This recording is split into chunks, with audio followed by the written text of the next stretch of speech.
Good morning, guys. Happy Black Friday.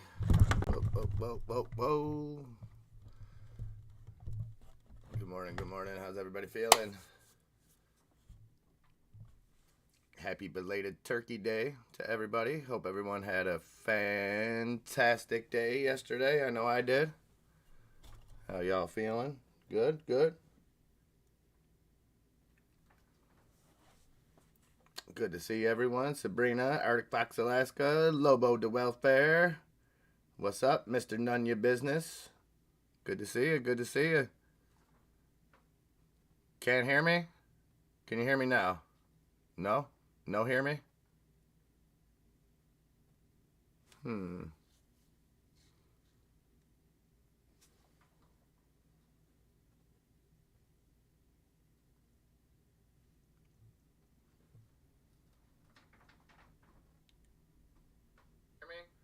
Okay. Should be better now. Should be better now, hopefully. Sorry about that.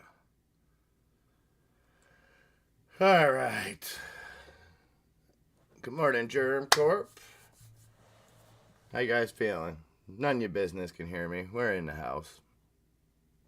It's been a hectic morning here. Anywho, futures pretty flat, exactly as we expected. I think the Dow's up a little bit, the NASDAQ now down, and the S&P down a little bit. So, not expecting anything too monumental today.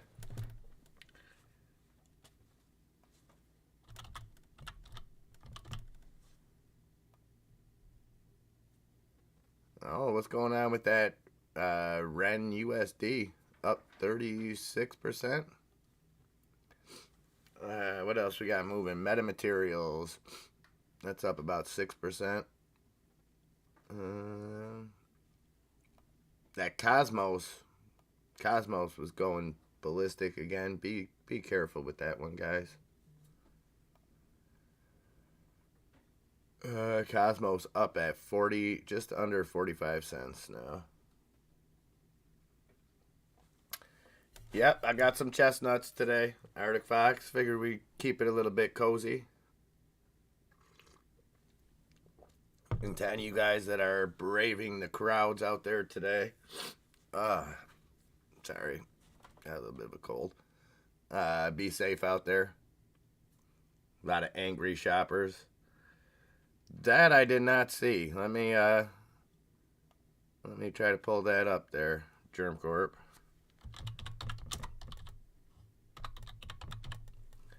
I did see them say that if you were to order a iPhone Pro today, the odds are you will not get it by Christmas.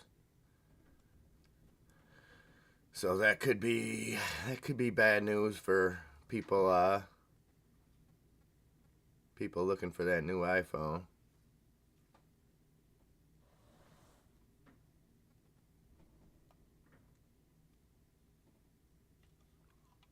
So here is that news. China's central bank boosts stimulus to aid COVID-hit economy. China's central bank cut the amount of cash lenders must hold in reserve for the second time this year, ramping up support for an economy racked by surging COVID cases and a continued property downturn. The People's Bank of China reduced the reserve requirement ratio for most banks by 25 basis points, it said in a statement Friday. The adjustment takes effect on December 5th and will inject 500 billion yen, which is 70 billion American or US, of liquidity into the economy. So that's why Kramer likes China. I don't know. Does that keep up with the lockdowns, though? We're getting more reports. Highest number of daily reported cases, I believe, since this whole thing started. They got yesterday.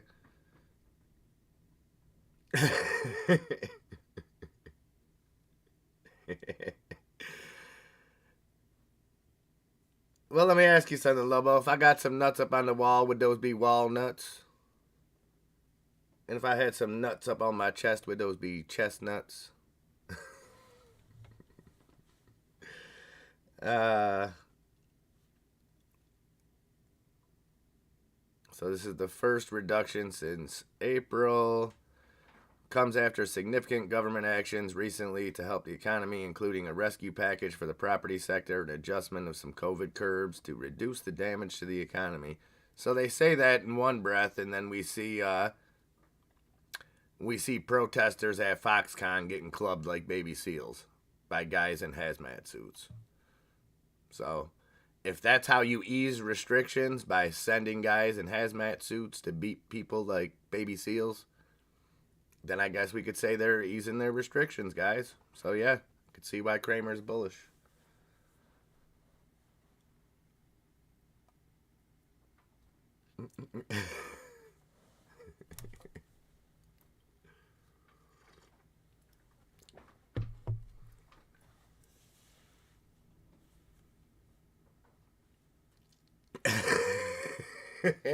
Well played, Ron. Well played.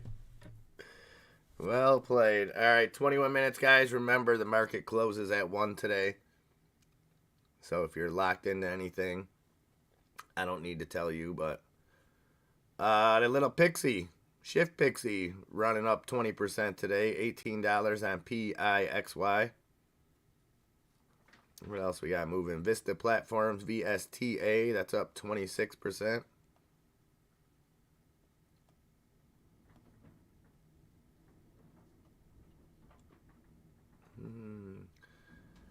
AMC going against the grain a little bit, up 1.5%, 775 on AMC going into this market. Man, it is windy out here today, boy.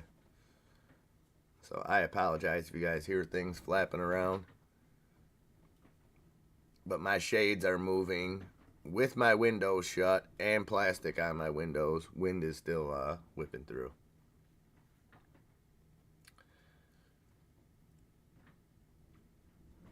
Friday trash day. Now, Lobo, you still have trash day today? I did hear of a lot of people having trash pickup yesterday.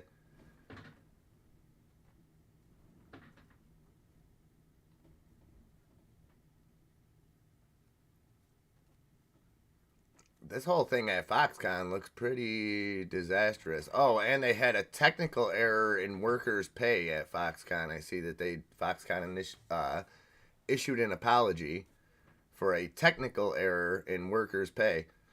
Now, if I was a conspiracy theorist, I would think that technical error may be related to some of the protests, but I'm not, so maybe that's not the reason.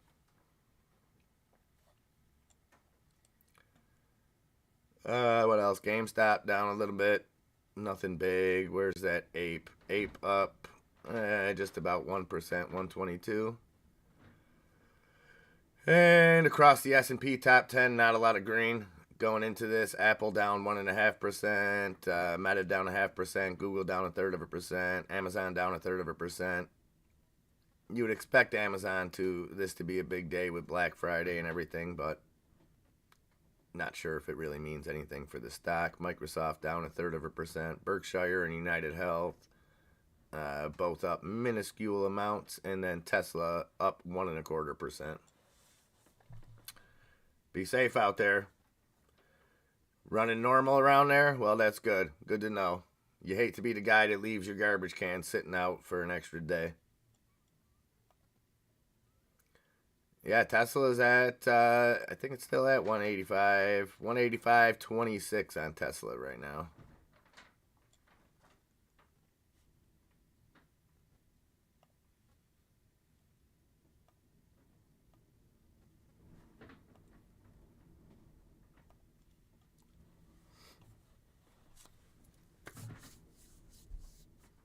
It's the last Friday of November. Yes, it is. Last Friday of November, so let's make it a good one. Oh, so Apple now sending a team to Zhengzhou Foxconn factory after unrest. Okay. So now maybe Apple's going to go in with hazmat suits and club them like baby seals.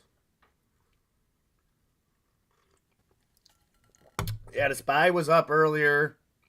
The NASDAQ never really got much green. The Dow was up a lot earlier. That came back down. The S&P came back down. Very low volume, which doesn't 100% mean that we won't see any movement. I expect it to be pretty flat, but individual stocks will still get some movement today. So it's not going to be the most exciting day in the market, but we'll make it exciting here. We'll do something fun. It's still the holidays. We got 17 minutes.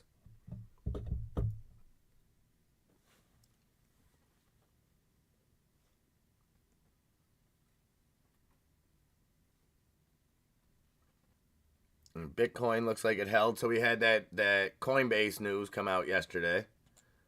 Well, not really news, but Coinbase, they have 2 million Bitcoins in their reserve. That's worth up to, I think, like 36 billion at this price, something like this. And then another 15 or 16 billion in Ethereum. And the Dow has now gone red as well. So all three indexes looking to open in the red here.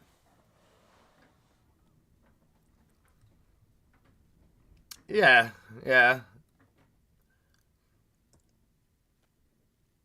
Probably just stick to not beating anybody with those clubs, but maybe better to be a person than a baby seal. Good morning, Hills.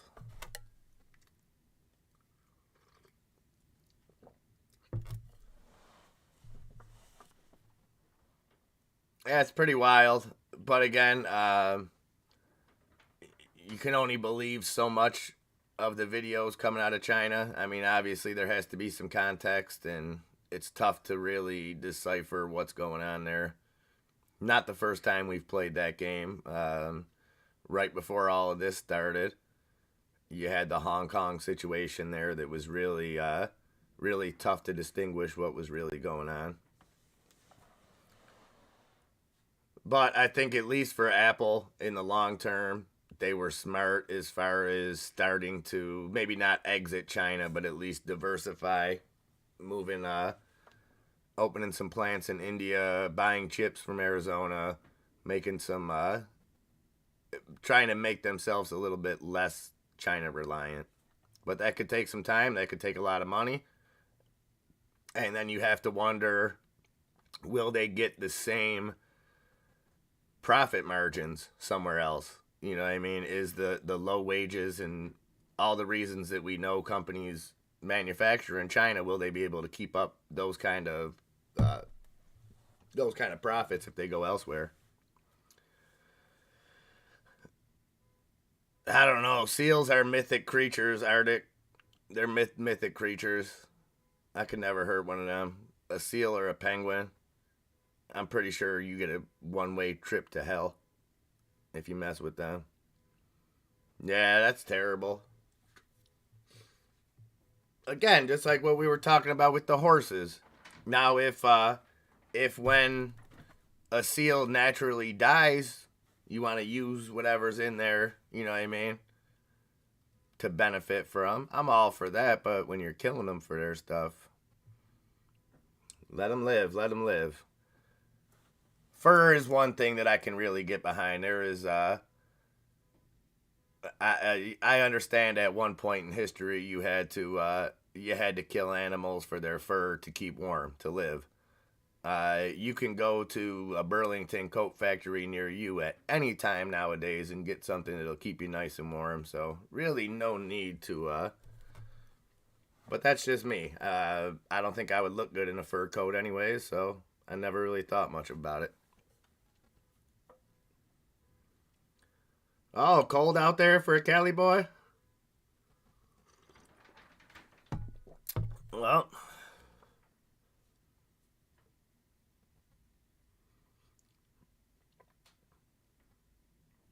yeah, and see when it comes into that, and in Arctic, I know nothing about the conservation. I know when it comes to hunting, a lot of what's behind hunting is conservation. I know nobody likes to really hear it that way because you think hunters are just killing to kill, but you know, a lot of them have the conservation of that species or that animal in mind when they do something. Now, I don't know if that's the case with seals, like I said. I just know around here with like deer and stuff, it's almost a necessity to hunt them. I can never do it, but it's for a couple different reasons from what I'm told.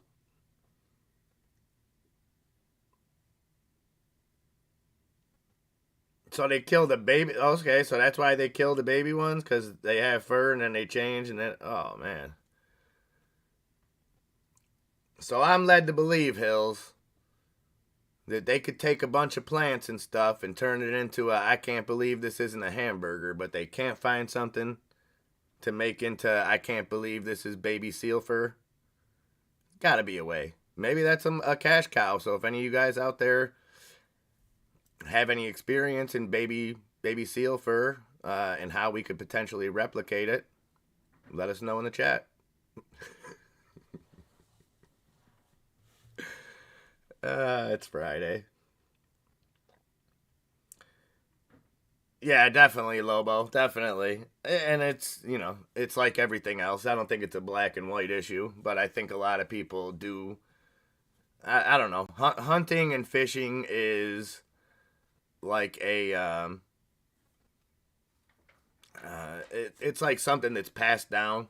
You know what I mean? And then I think you have a big separation, too, of people that live in big cities not understanding hunting, and then people that are out more in rural areas that understand. Low-key, what's up, Low-key? Good to see you, brother. Good to see you. I hope you had a great Thanksgiving, buddy.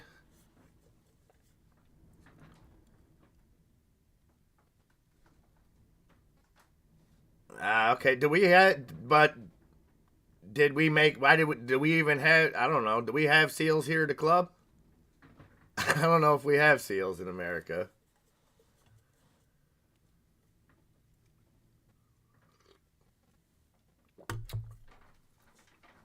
Sharpshooters taking out wolves. Well, if it's a werewolf, they can take out vampires, so maybe it's a good thing. But probably not just wolves. I always wondered, Hills, why they didn't use animals in battle. Like, we exploit them for everything else. I always wondered, like, hey, we're going to go drop bombs on somebody. What if we just went and, like, let loose 60 wild tigers or wild lions on a city instead of carpet bombing them?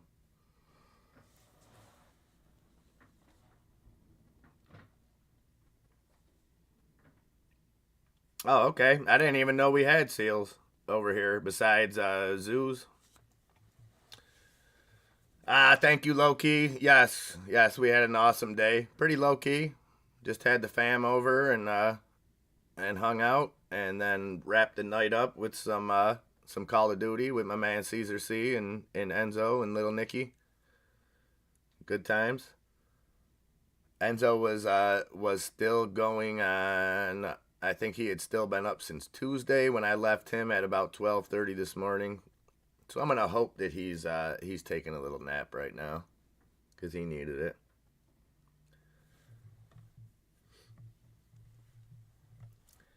Again, that's another thing, Lobo. I don't know enough about it to really speak on it. In my mind, I would like to think that like fishing licenses and hunting licenses and permits and things like that go to a good cause. So I just kind of let that belief be there. I'm not big on it one way or another. I'm not a big fisherman. I'm not a big hunter. Just I'm a idiot who didn't have a dad. So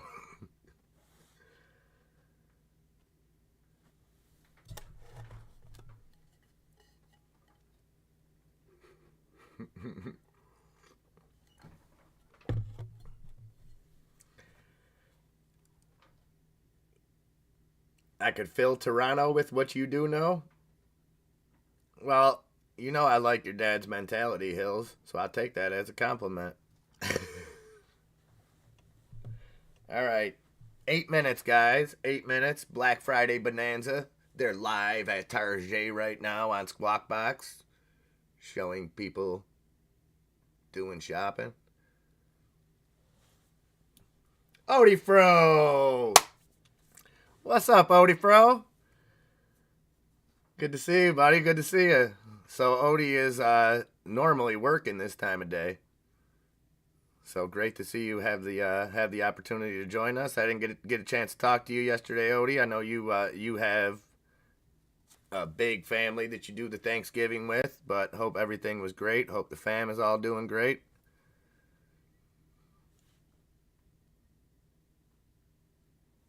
Oh, I could fill Toronto with what you don't know. Well, see if it was, you see how I took it as the as a not an insult, because I figured Toronto's like half of Canada lives there, don't they? Junk Savvy, what's up, Junk Savvy?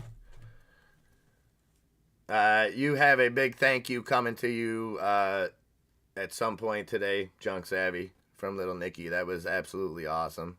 I cannot thank you enough. And the best part of it was the kind words inside the card, and was just really cool to sit there and watch him read it. It was just very cool, and the fact that that my mail was out for so many days because of the snow and whatnot, and that it got behind, it actually worked out really good. That he was able to open that on Thanksgiving. So thank you again, and you will get a special thank you from him as well. That a boy, Odie. That a boy. My arms are sore from being the Thanksgiving jungle gym for my brother and sister's Rugrats. I love it. Love it. Love it. That's what it's all about, Odie. We got 6 minutes before the open. And again, guys, close at 1 today. Shut them down, open up shop. So, if you're planning on doing any, is my chart frozen? Mother. You know, my bad. I had those charts been probably frozen up there for a minute since I went to read that China news.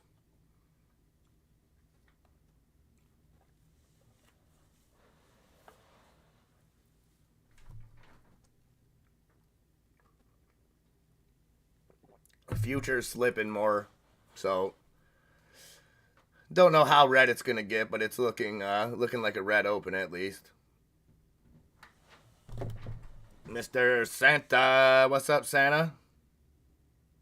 Hope you had a great Thanksgiving, my friend. Hope the fam is doing well. Everyone got a turkey hangover this morning, or what? I do.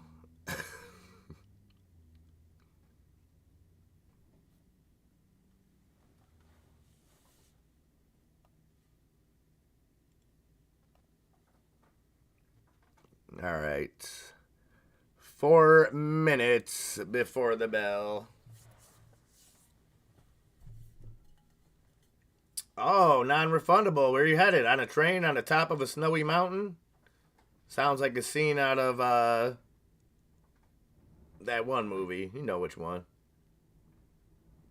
Oh, you got a steak hangover. Okay. Santa flipping the script. Tell him, Santa. You don't read the script. The script read me. And a Black Adam hangover. Oh, Lobo, how was it? Good review. Pajama pants, Odie. Pajama pants. Festive ones, too, at that, I will say. Yeah, if you're able to put jeans on today, you didn't do it right yesterday. I'm just saying. If the slacks you're wearing right now don't have stretchiness, unless you wear those jeans that like are designer imposter jeans, they just kind of look like jeans, but they're like sweatpants dressed as jeans.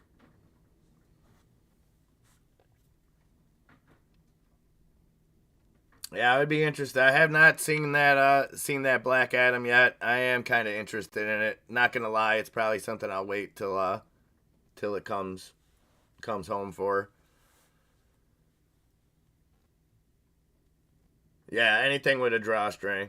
Absolutely. Absolutely. 3 minutes. Actually, 2 minutes. 2 minutes, guys. 2 minutes.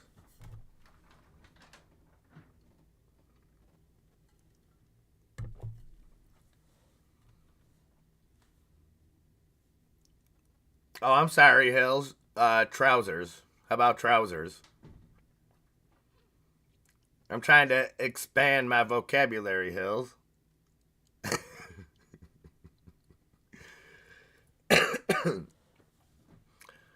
uh,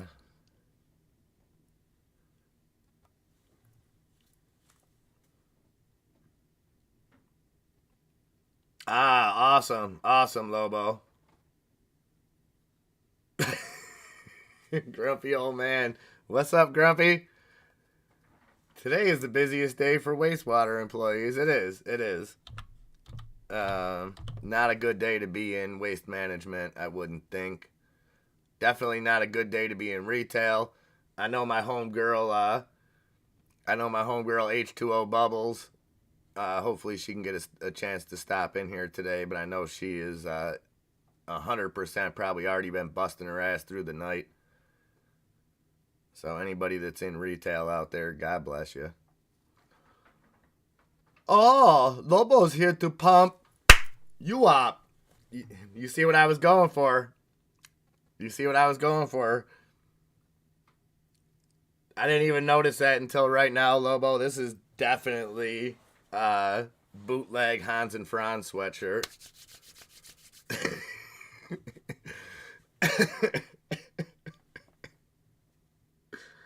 Ay. 30 seconds, guys. 30 seconds, as always. You will get a slight YouTube delay, so keep an eye on your own charts at the bell. And let's come out swinging, guys. Let's come out swinging. Let's make this last Friday of November one to remember, and not in the bad way. NAMS is back. NAMS up 12.5% at 11.65. And we're about to be off and cooking. If it was socially acceptable, I'd still have my robe on, too. If you guys are okay with it, I'll put it on when I go on break. And we are off. Ding, ding, ding, ding. The casino is now open. And remember, it does close at 1 p.m. Eastern Time. The Dow opened slightly in the green, up 0.1%. S&P down 0.05%. The NASDAQ getting hit hard, down already 0.5%. And across that S&P top 10, Apple now down 2%. So Apple's still on that China news, Foxconn news. We'll see how low that goes today. Microsoft up 0.5%. Amazon down 0.43%. Tesla falling big here at the open. Still in the green slightly, 183.80, up 0.33%. Was just up over 185 in the pre-market. Google down 0.33%. Nvidia down 1%. Berkshire up 0.33%. Meta down 0.33%. And United Health up 1%. The Dow pushing up a little bit. Dow up almost 0.2%. Let's see what's moving there. Home Depot up 0.5%. McDonald's up 0.5%. Visa up 0.5%. Honeywell up 0.25%. J&J up 0.5%. Chevron up 0.25%. So no big gainers throughout the Dow, but enough consistency with the 0.5% gainers. The United Health most heavily weighted stock in the Dow Jones Industrial Index. That is up 1.37%. So that's what's propping this up. S&P dead flat since the open here, still down 0.06%. NASDAQ as well. And probably a sign of things to come for the rest of the day, guys.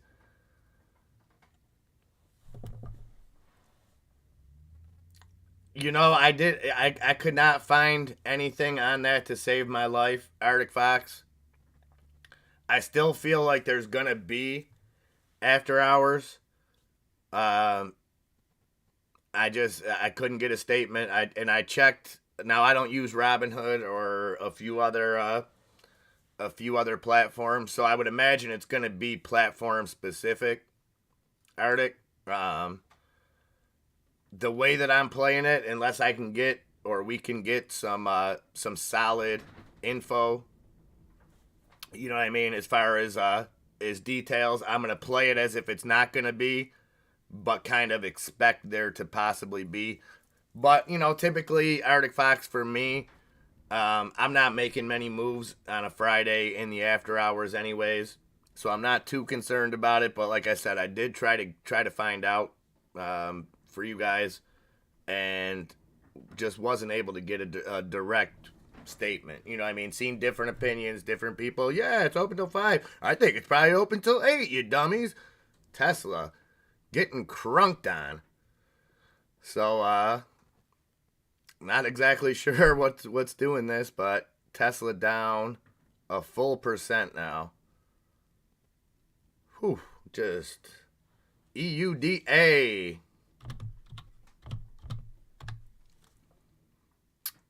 Yuda Health Holdings. Okay, so this is halted up at 429. NAM's halted as well. NAM's is halted down at 1035. So we got NAM's halted down at 1035. You got EUDA halted up at 429. Cosmos still running, up 34%, 43.5 cents. Metamaterials $1.90, so a little bit of a dip from where it was in the pre-market. Still up 3.5%. Polestar, a saucy Fredo play out there. PSNY, that's up 0.64%. Hellbiz making a move. Hellbiz up 12%, 21.15 cents on Hellbiz.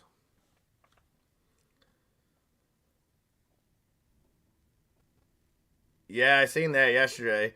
What else did I see? Who was the company, Sabrina? Did you see it? And I thought it was the most hilarious headline that I've ever seen. It was United States gives, I think it was Chevron. United States gives whatever oil company permission to drill in like Venezuela or something. And I thought to myself, that's weird that we're giving a global corporation permission to drill somewhere that we don't own.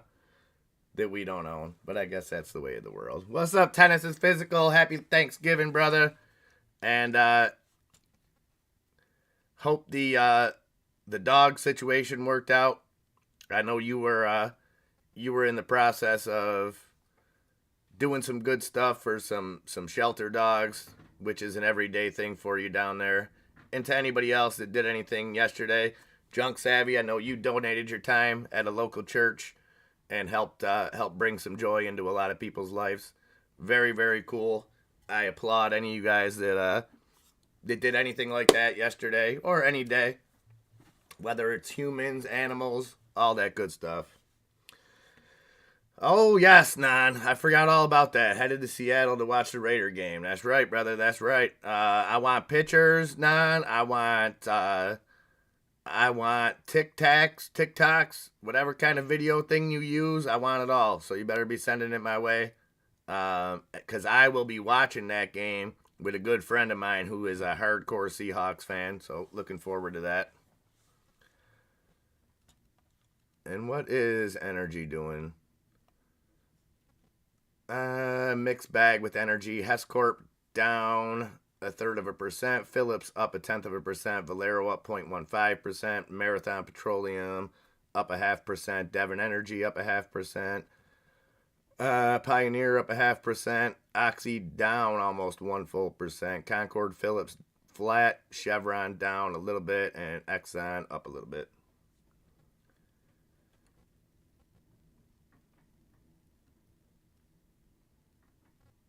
Yes, it is. Time is on my side. Yes, it is.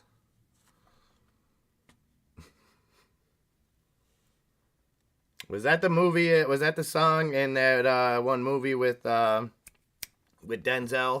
and John Goodman, where you touch somebody, where the thing would touch someone and they would turn into the bad guy? I think that was the song that they kept singing in it. I know it was a Rolling Stones song. Anywho, we're getting off course here. Semiconductors getting hit.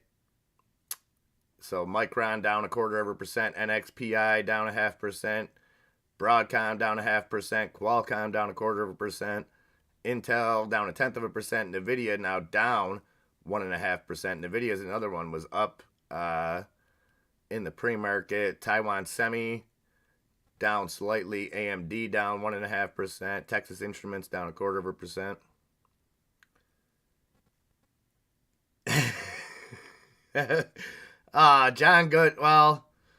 John Goodman ruined John Goodman for me when he didn't defend Roseanne. And I'm not even talking into the political end of it. I'm talking into Mr. Goodman. You would be nothing without Roseanne. You would still be making bullshit. What was the video that he was in before Roseanne? Wildlife. Who sings that? Tears for Fear. Not Tears for Fears. The other guy. Talking Heads. So he went from a Talking Heads video to a hit series because of Roseanne. She was the one behind it. And yet when they decided to cancel Roseanne, that whole staff just kind of didn't defend her. So he gets no respect from me. No respect. Metamaterials flying. Beautiful. $2 flat on MMAT. Make it 201, up 9.25% now. Fallen, yes, that's the name of it. Good call, Tennis. I love that movie. Yeah, so, but like I say, so Germ Corp, I have to ask, how do you guys get similar reporting on China that we do there? Or do you think maybe you get a little bit more in depth or a little bit less in depth? Because here, it's very select what we see. And I mean, for the last 3 days, Germ Corp, I've seen the same video clips. So when you keep seeing the same video clip, but under different context, and it all came down, it was all about the clubbing of the baby seals, a.k.a. the Foxconn protesters. But I'm just wondering why they're showing us so much. You know what I mean? It's reminiscent of the Hong Kong situation that was going on right before COVID hit. And then you mix what's going on there, Germ Corp, with that stimulus news, and then you take Kramer shilling for China into account, and you got yourself a, I don't know, Credit Suisse down 3.5%. Activision Blizzard, man. Caesar, what did I say I was going to do last night? What did we say? What did I tell you? After getting kicked out of Call of Duty, how many times? What did I tell you? I'm shorting I'm shorting Activision to the ground tomorrow. And sure enough, it's down 3.5% already. CBS Frog, good morning, CBS Frog. Great to see you. GTA just liquidated half of ETH. Okay, what you gonna do with it?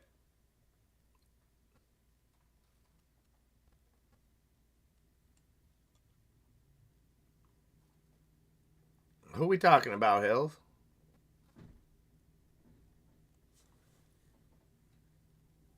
No, that's not what she said, number one. And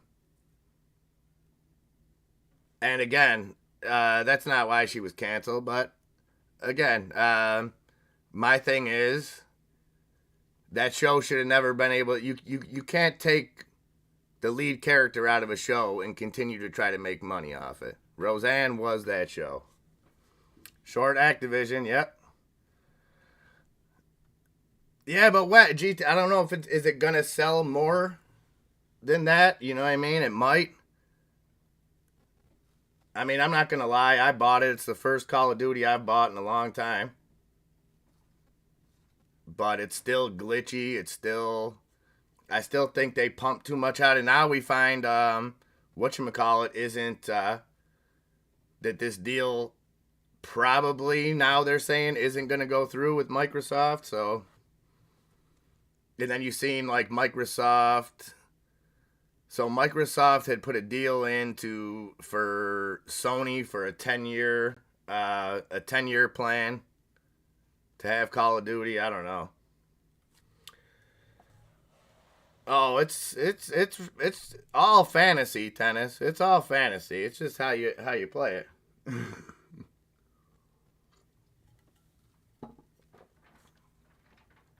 Caught in a landslide, no escape from reality.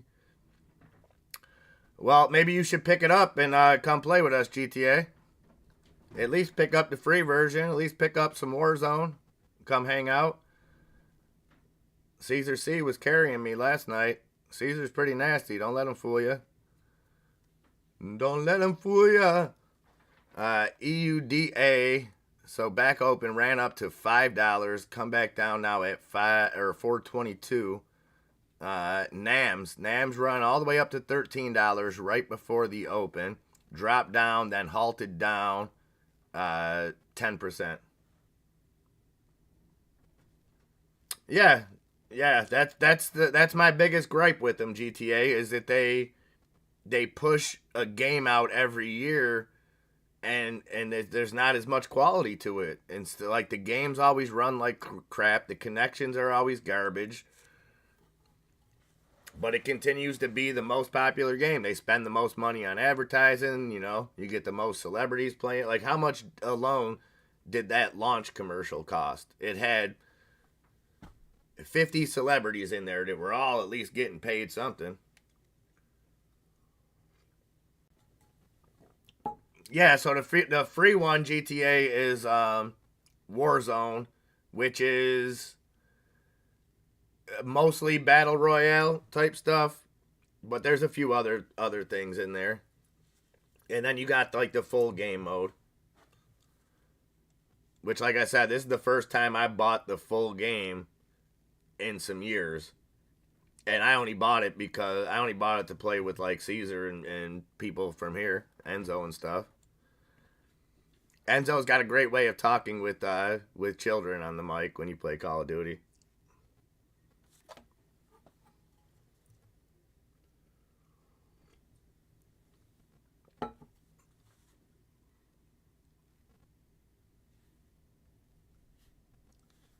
Okay, Hills. So as somebody that always preaches mental health and stuff, you don't think that Roseanne should have been cut any degree of slack because of the medication she was on, the Ambien or whatever?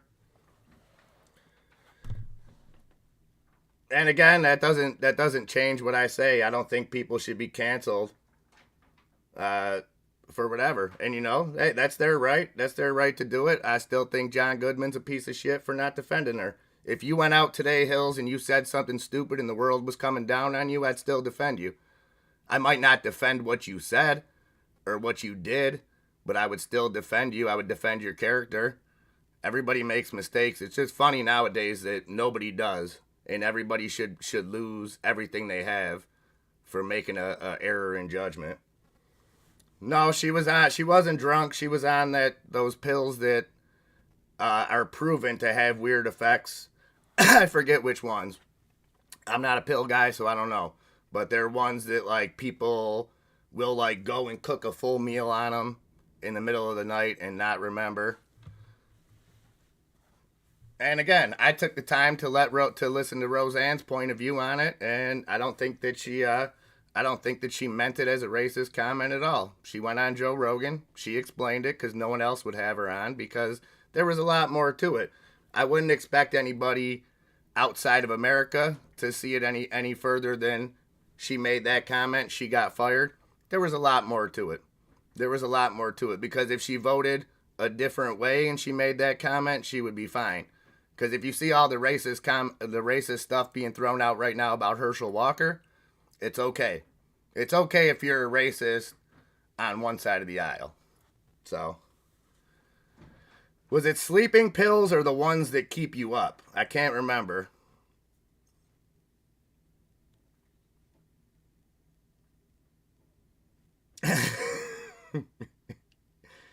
uh...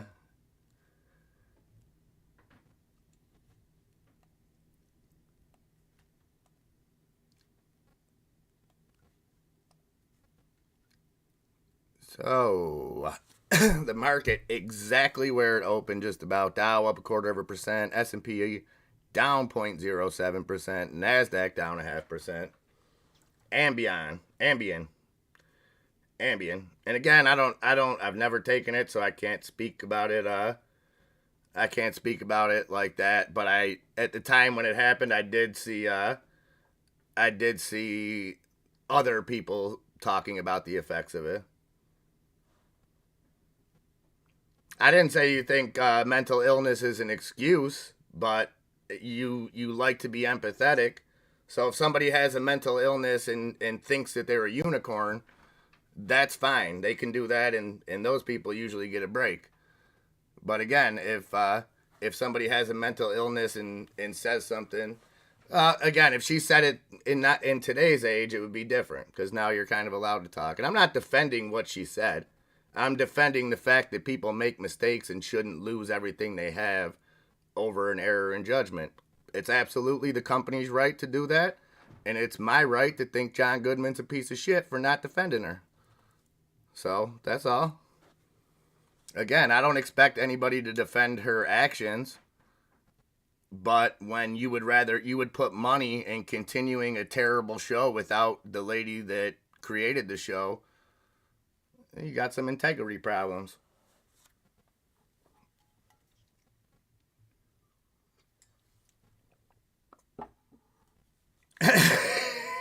Ambient Maker responds to Roseanne Barr. Did she go back to Roseanne Barr, or is she Roseanne Arnold still? Racism is not a known side effect. I mean, I got to give Ambien credit for that. I got to give him credit for that.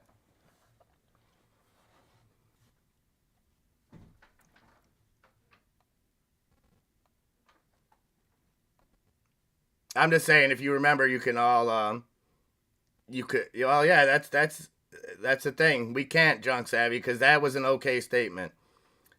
Junk Savvy says, so can we cancel the White House because they think monkeypox stigmatizes people of color? Yeah. Or can we cancel Nancy Pelosi, who says we can't send those immigrants up north because we need them down south picking our fruit? Again, it's hypocrisy. If everybody was judged at taken in the same, if everybody was kind of held to the same standard, it would be one thing. But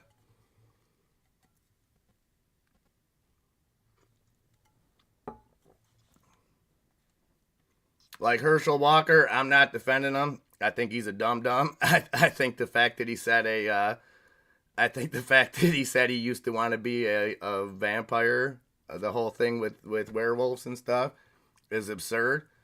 But the way that racism is allowed to be hurled at Herschel Walker, he's allowed to be called an Uncle Tom, everything, um, that's just not right.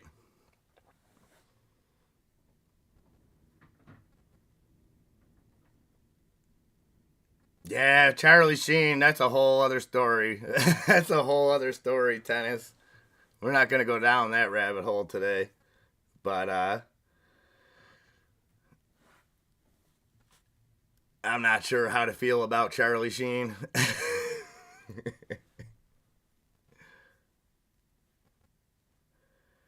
I think they're both terrible, tennis. And that's the problem. That's the problem is I think neither one of the I think both of them suffer again to just to go back to mental health. I think they both have mental health issues um, that shouldn't be laughed at, but that should be taken seriously. And Herschel Walker most likely has some CTE, and then Fetterman a stroke victim. Now there's a chance Fetterman can 100% recover down the line. And I hope he does. I hope he does. I don't wish that on anybody. But I just think when we start going down that road of what concerns me is where you're not allowed to criticize, where you can't criticize Fetterman because of his disability, and the same with Herschel Walker. I don't think you should be able to criticize their disability, but cognitive thinking and stuff. But again, you get if you look at both of those races, I would not vote for not one of those people. There's not one of those four people I would vote for. Fortunately, I don't live in either of those states, so it's not really too much of a concern for me. But that's the tough part.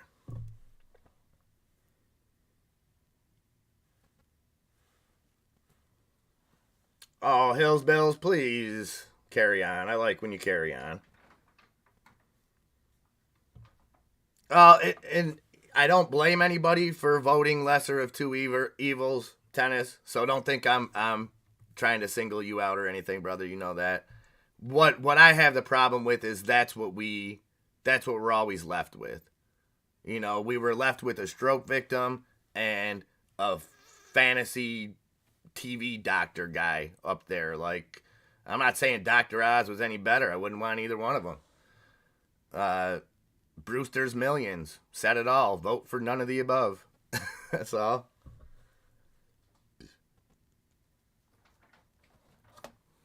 Yeah, it is a screwed up situation, and don't get me wrong. I'm not defending racism or anything like that. I just think that at the very least, people should be able to explain themselves before they completely get canceled.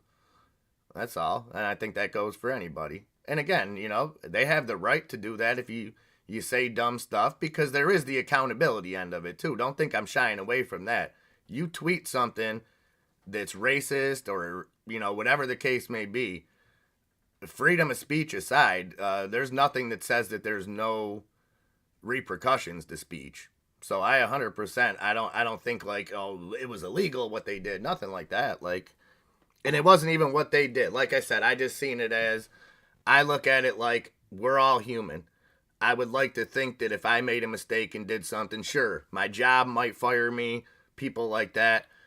But I was always under the impression from interviews, things that I seen, that John Goodman and Roseanne had a good relationship like that. So that's all I meant by it, is I would have expected him to not defend what she's saying by any means, but at least defend her as a person,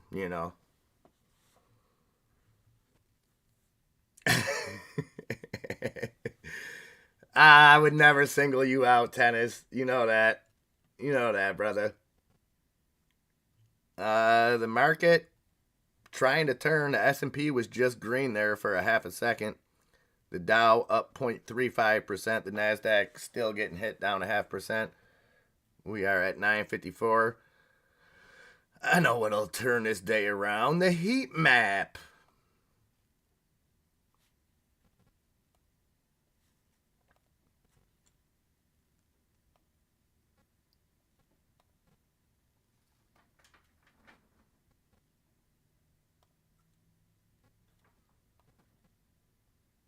Man, it's not even red or green. It's just looking gray. Heat map looking blah. So Apple, the big blemish, and Activision. Activision falling a little further. And again, Activision, I believe, is mainly falling off rumors that the Microsoft deal is falling apart. And then Apple, obviously, down on the Foxconn situation. Everything else somewhat green, but not really.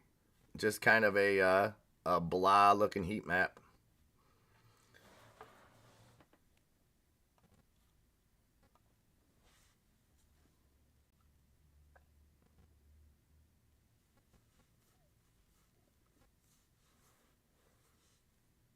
Yeah, Grumpy hates everyone equally. He is good job, Grumpy.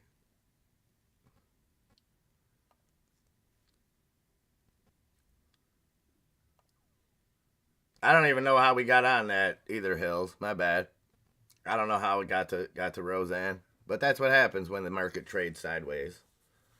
EVTL, EVTL. Whoa! What just shot that up? Halted upside 434 on Vertical Aerospace. Funny because the last news I'm seeing is from about a week and a half ago. A few different firms lowered their price target on EVTL. So interesting, shooting up 434, halted to the upside. We'll keep an eye on that. Cosmos back under that 40-cent mark, 39.86 cents there. EUDA up at 407, that's up 51%.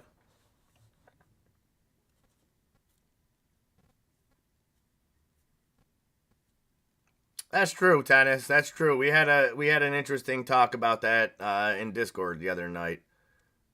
That we all have prejudices without even knowing about it. Without even knowing, it's not because all people are just POSs or anything, But it's all based on our experiences, and the older that we get, those experiences become more unique, and we become more set in our ways, I think.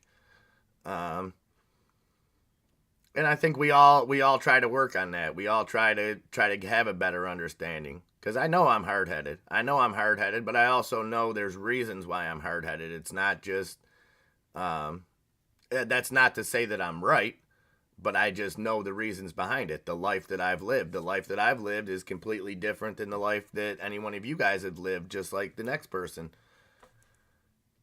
So you just got to try to find some understanding and have uncomfortable conversations and grow through them and try to see, like, you don't have to change somebody's opinion. That's never my intent. It's just to make somebody understand why I think the way I do. And that's all I ask at anybody. You don't have to try to sell me on an idea or sell me on whatever we're talking about. I just want to see why you think that way, you know? And the key is to not be judgmental. The key is to be open-minded and understand, yes, there's not one single issue that's black and white. Sure, we can say what's right, what's wrong, things like that, but every interaction that you've had, that all builds psychologically into, like Tennis said, certain prejudices that we all have without even knowing it. Yeah, yeah, absolutely. Absolutely. All right, Arctic Fox, you need to you need to drop us a gamer tag.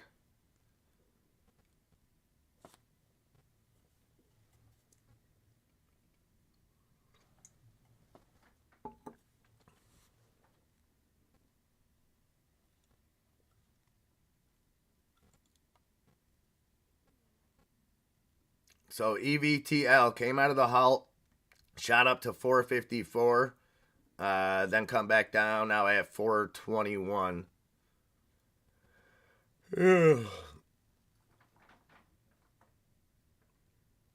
Oh, you got to. You got to. You got to try to get back to nature whenever you can, Lobo. Whenever you can.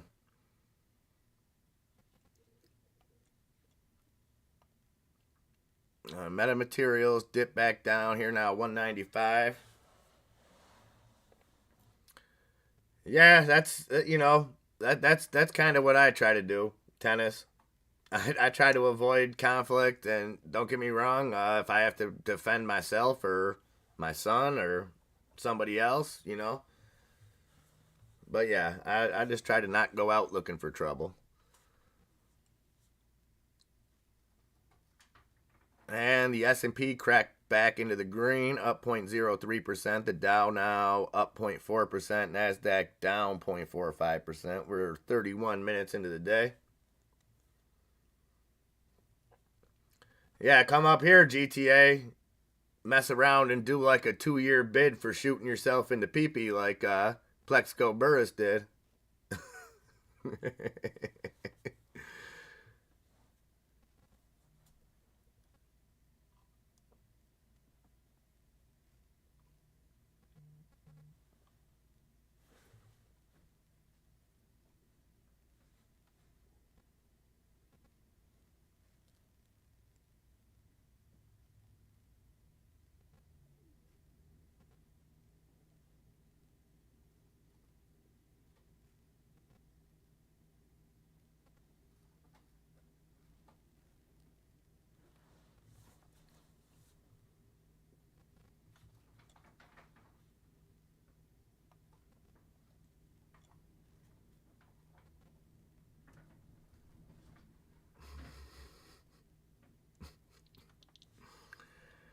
Okay, S&P pushing up a little bit further, up 0.08%. Maybe we see a little rally here. Man, Manchester United, MANU, that's flying. Is what's his name gonna buy it? David Beckham, is that why? Up 13%. I think we got the U.S. plays England today at 1 p.m.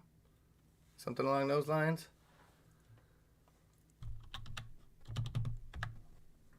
Yes, it is. Tennis is physical actually messaged me about that this morning. 8% now. Just cracked the 90-cent mark on LIDR. That is AI Inc.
No, unfortunately, GTA, you definitely don't.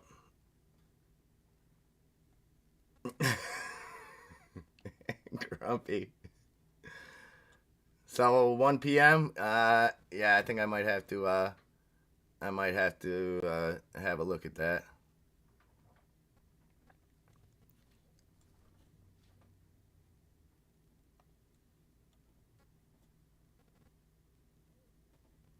Yeah, unfortunately, you're right. Unfortunately, you're right there, GTA. And it's a shame. It's and I don't know. I don't know the solution. I don't know the solution. I don't think just taking the. I think it's tough to. I don't even know where to start with that problem. You know what I mean? It's. I don't know. Hey, Diane B. Good morning. Good morning. Happy day after Thanksgiving, Black Friday. Hope you and you, Tom, and the family had a great Thanksgiving. Heidenreich, my brother. Good morning. Good morning. Hope you had a great Thanksgiving as well, my friend. Yeah, solution is avoiding conflict. I agree. I just don't know what it is. I know that's the solution on a personal level. I don't know, and I don't claim to know have a solution on a more wider scale. Randy.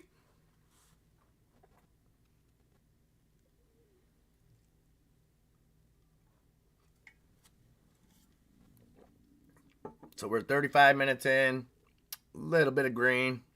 Nasdaq still down a third of a percent. S&P up a tenth of a percent. Dow up 0.44%.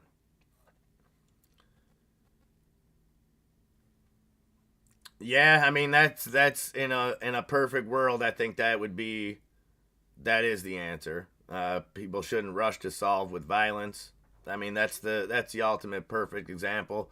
But do you think that it's how do we get people to start valuing human life? Do people have to value their own life more to put a value on somebody else's life? You know what I mean? Do you think that's part of it? Where people live in what they see as a no way out type situation where they don't value their own life as much as they should, and it makes it easier. I don't know. Oh, nice, Diane. Nice, nice. Ate turkey in your jammies. Beautiful. Beautiful, beautiful. On this day in 1783, the last British troops evacuate New York City. The more you know.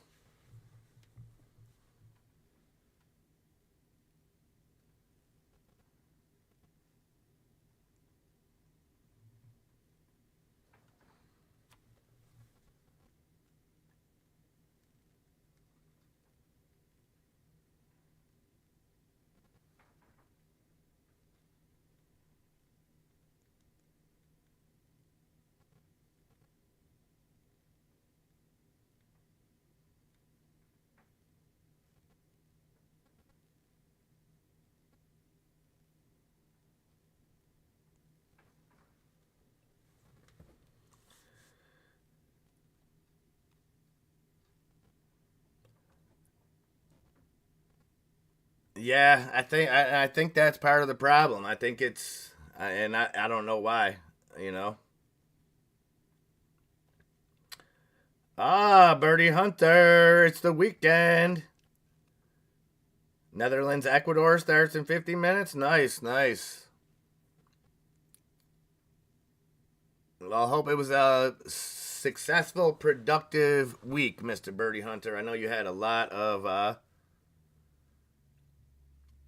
Oh, it is. And Grumpy, that's exactly that's a great point that you make, and that's why personal experiences, things like that, all lend into how we see things, you know. Um it's tough. Tough, tough.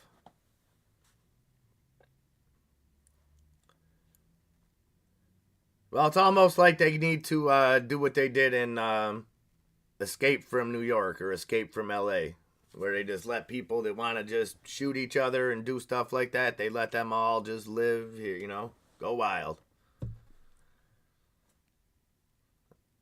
Non-refundable, throwing that hot dog super chat. Thank you so much, my brother. Much, much appreciated. And that doesn't get you off the hook for I want videos, I want all that stuff from that Raider game. But appreciate you, my man.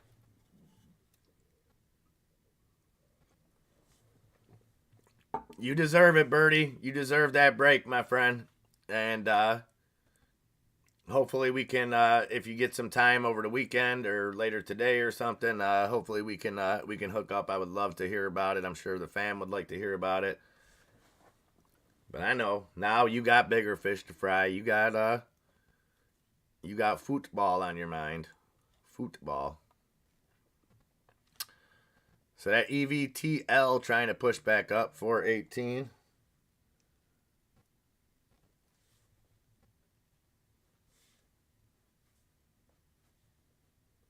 Coinbase. I thought we would have seen a bigger pump off Coinbase, just because the way they were putting that news out yesterday. Because the way they were kind of saying it was, hey, don't worry about FTX. Coinbase, they got you covered. They got 2 billion Bitcoin in reserve. They're good to go.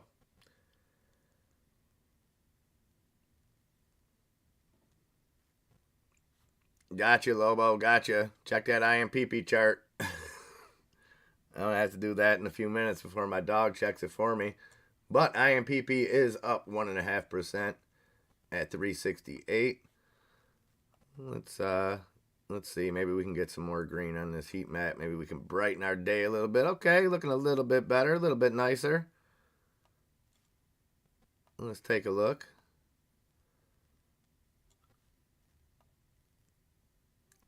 So energy going green now. Industrial's green. Healthcare for the most part pretty green. Communications mixed. Consumer cyclical mixed. Consumer defensive mix. Technology mix. Semiconductors getting hit. Utilities up. Real estate up. And financials looking pretty good. And there's your heat map update.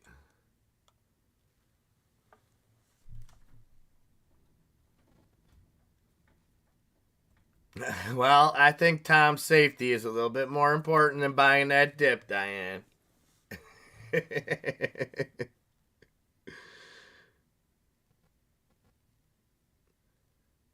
Last Kazi standing. What's up, buddy?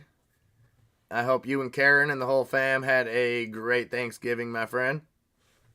And are having an even better Black Friday. Anybody get any good deals yet today? Let's talk about it. Who's making moves? Where's the sales and how do we find them? Activision slipping further now, 73.26. Caesar, we really should have did that today. We got to stop talking about it and start being about it. We literally said we were going to short Activision this morning, and we would have been looking good.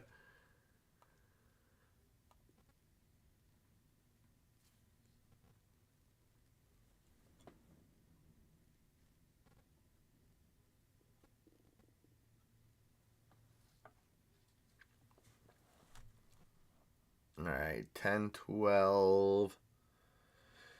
Oh, you got to work today, Rich? Oh, tires buy one get one free. Okay, so that's hey, you did buy the dip then, Diane. You're good. You got the dip on them tires. Well, be safe out there today, Rich.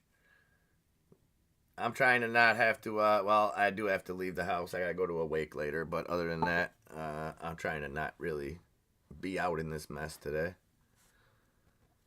AVCT moving up a little bit over the 90 cent mark, up 1.5 cents. Ape down under the 120 mark, 119 on Ape. GameStop holding a little bit of green, 26.74, and AMC down 0.75%, almost a full percent now at 7.57.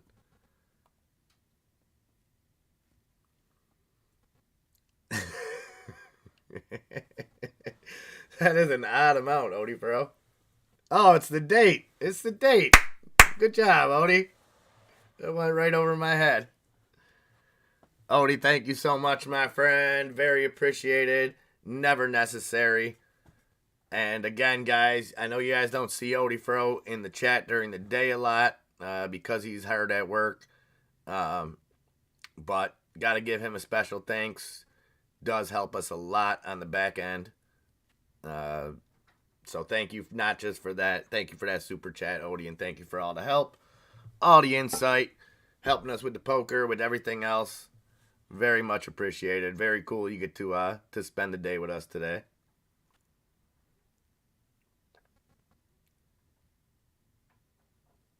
Ah, okay. You get the Friday before Christmas? Okay, so then you made off good.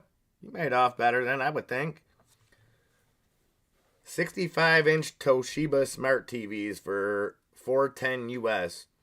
Yeah, definitely inventory gluts. And you know, maybe we'll get a little bit of clarity after we get some sales from this weekend, Germ Corp, because this will be where they really try to blow some of that inventory out.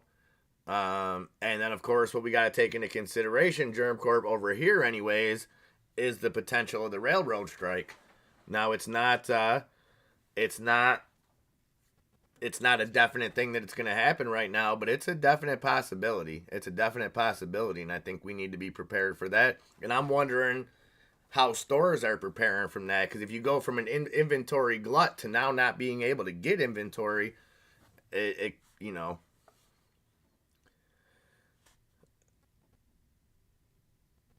Yes, Odie.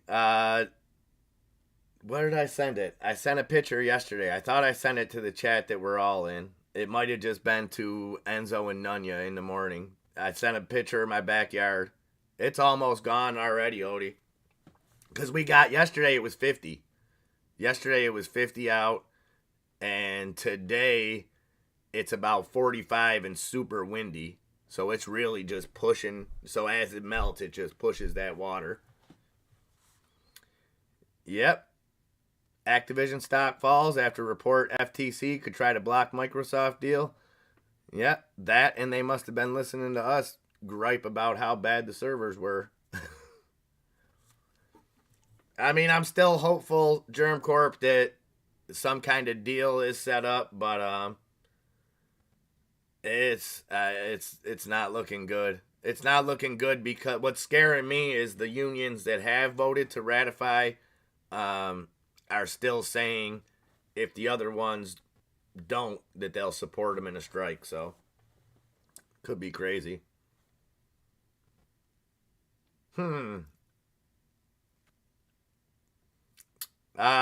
Listen, me fireplace, I sue fireplace. Rich, you let Karen know that. And just so you know, Rich, I'm still sitting on that $18 Slim Jim. So we're going to have to snap into that pretty soon, because I don't know the shelf life on a Macho Man Slim Jim, but it's got to be going out of out of date pretty soon.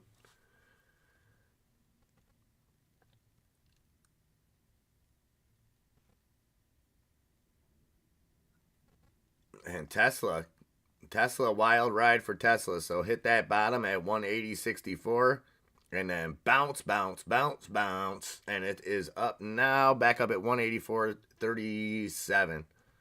So a nice $4 bounce on Tesla there. Where's Enzo when you need him with the Tesla bounces?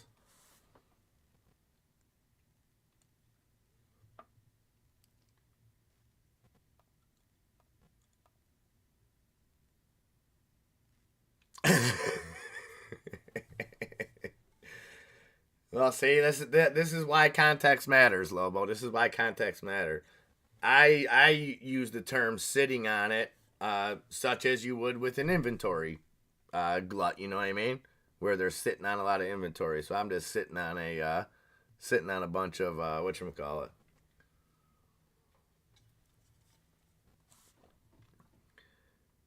Yeah. Yeah, well, we didn't get sick. We probably got about 3, Odie. We got about 3.5. But we had drifts that were more than that. See, that's a tough thing. Like, I can have 6 feet of snow on half my yard and have half my yard have, like, just be green. Caesar C coming in with that extra charged Apple iPhone super chat. Much appreciated, Caesar. You're the man. Nikki was already hounding me this morning, Caesar. He wants to play more, and he made me download Rocket League, so we got to get some of that on. And much appreciated, buddy. Never necessary, but always appreciated. You're the best. You guys are awesome. And now maybe we could turn this market around. What do you say? What do you say? What do you know? And man, everything is trading on super low volume today. I mean, usually by now, on an average stock, like take a Microsoft. So Microsoft averages 30 million trades a day. Usually by now, an hour into the day, we would be at least, a 0.25% of that, 30%, because you do see the high volume. And then today, only 3 million trades up against this, up against that 30 million. So normally, like I said, we would have 10 million trades by now.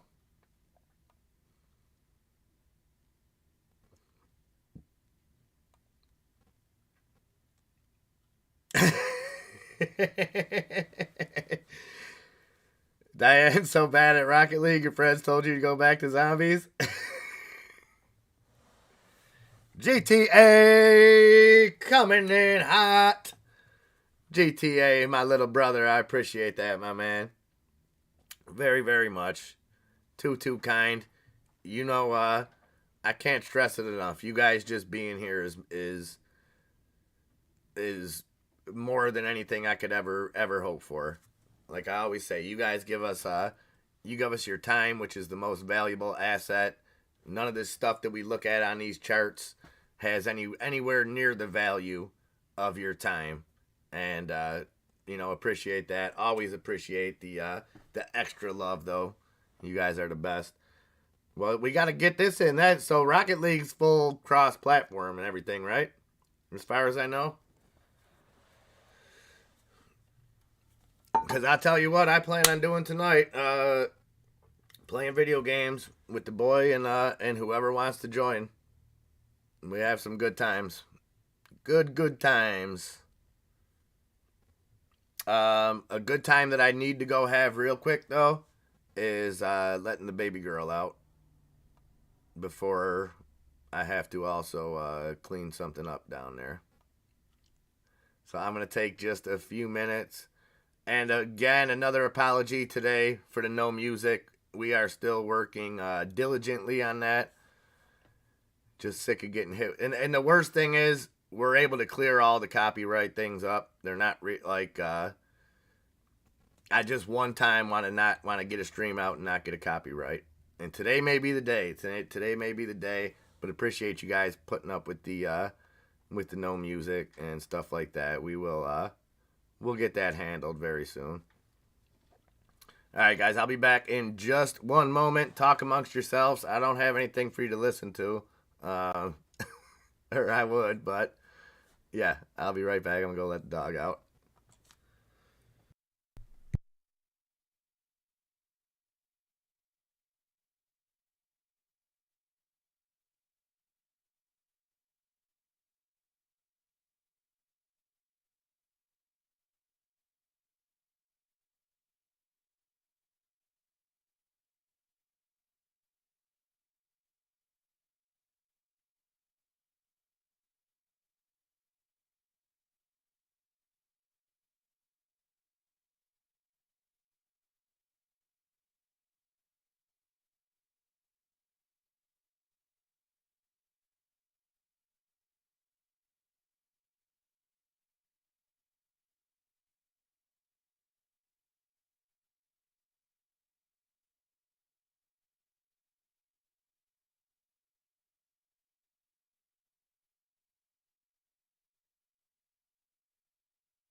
right, welcome back, guys.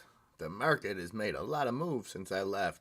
The S&P fell 0.01% to 0.7% gains. The Dow up 0.42%. The Nasdaq down 0.35%. So more sideways trading. If you buy a Nintendo Switch at Target, you get Mario Kart 8 for free. Oh, nice. Nintendo's pretty tight on giving away free stuff, too. And Mario Kart 8 is pretty amazing. Just saying.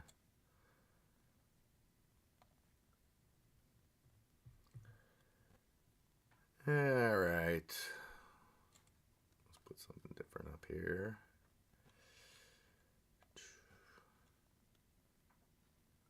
Oh, look at DWAC. DWAC up 6%, 24.75. Not sure what that's moving up on, but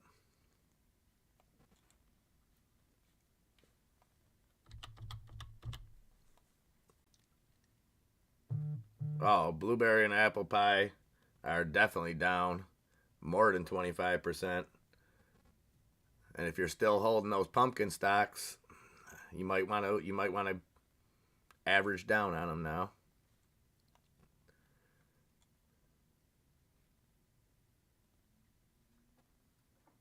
Okay, so I didn't see this news come out the other day. I must have missed that. DWAC got holder approval for the deadline extension. And I think that is for the merger to actually take place.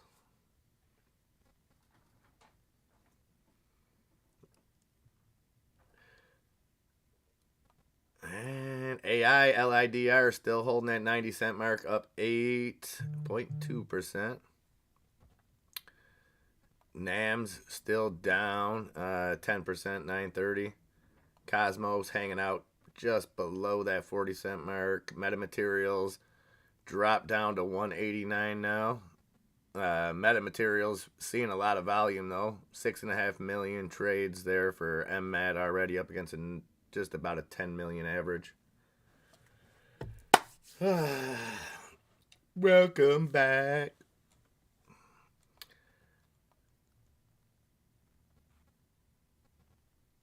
There you go. Go take care of that pumpkin pie.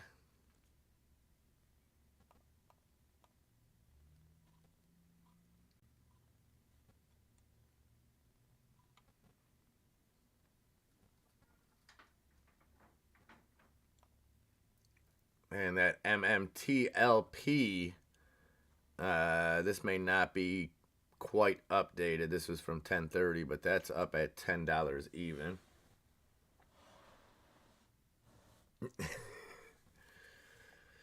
Yeah, I crushed a little pie last night. I crushed some pie, I'm not gonna lie. I sat on that chair and just felt so fat, and played video games for about 5 hours afterwards. It was tough. Oh, apple pie for breakfast. Now, if you're doing apple pie for breakfast, do you church it up anyway? Do you add an egg? Do you add some tater tots? We also found out the other night that in the Netherlands, McDonald's breakfast menu a little bit different. They got French fries for breakfast, no hash browns. So there's that. GTA, your CEI, back over that 11-cent mark, 11.01.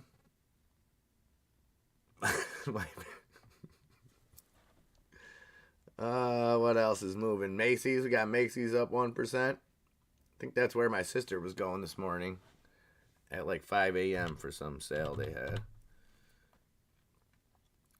DBGI. I seen Martin Apollo talking a lot about DBGI in the pre-market. So right at the open, it shot up over the $6 mark, hit a high of 608, and it came back down to a low of 530, back up at 560 now. Oh, a little bit of cheese. Okay. Interesting.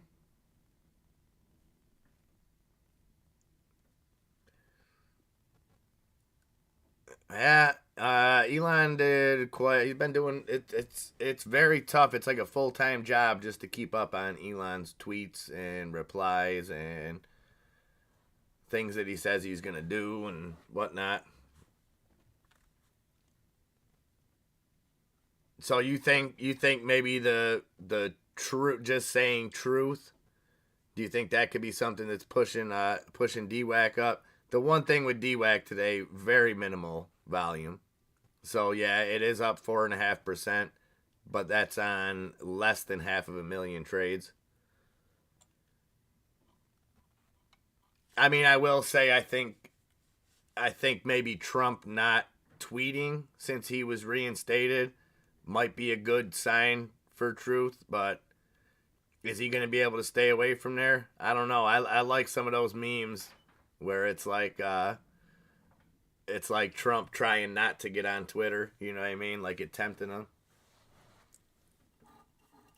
But I did also hear, okay, and let me know if any of you guys know anything about this. I did also hear or read, and I'm not claiming this to be truth, that there was something in the Truth Social, either in Trump's I'm not exactly sure what it's in, but basically says that Trump would be breaching a contract if he was to tweet. Basically that he's like exclusive to Truth Social. Again, I don't know if there's any weight behind that, but I can't remember if I heard it in a podcast or read it, but that was kind of their explanation. Because my thought has been, why wouldn't he at least use Twitter to promote Truth Social? But that would make sense if there's something in there that binds him to Truth Social. Again, I don't know if there's fact behind that.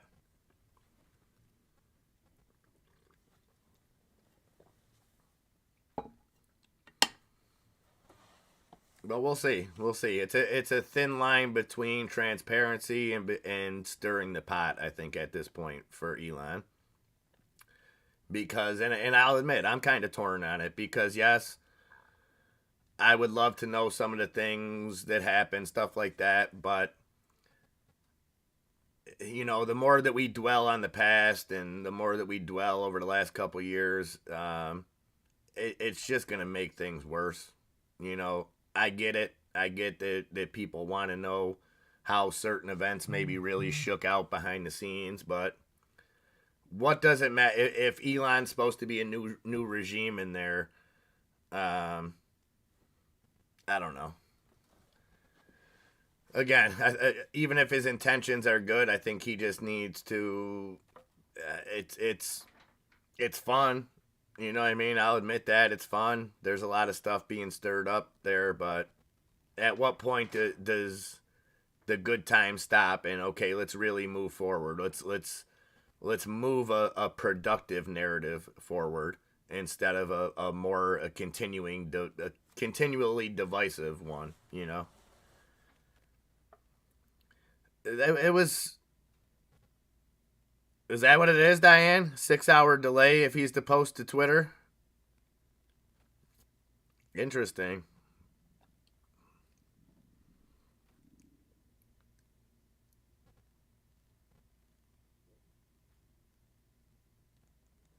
Yeah, I know. Like I said, I just heard contractually that he can't. You know what I mean? But then again, I've heard, well, has that stopped him before or things like that? So, you know, we'll see.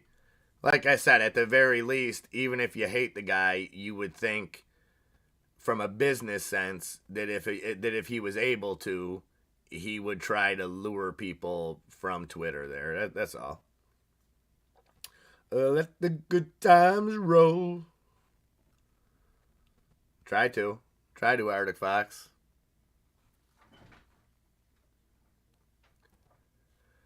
All right, 10:45. You know what that means? Let's bring up the heat map. See where we're at. All right, Birdie Hunter. Good luck to the Netherlands. I'll be pulling for him. I forget who you said you're playing, but I like you and Kieran probably better than. I probably don't know anybody from the other place, so I'll cheer for the Netherlands.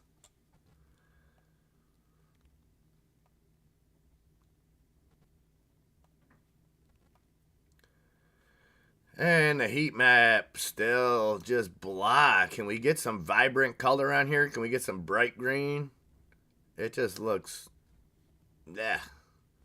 So nothing really changed there. Nothing to report on. Sorry.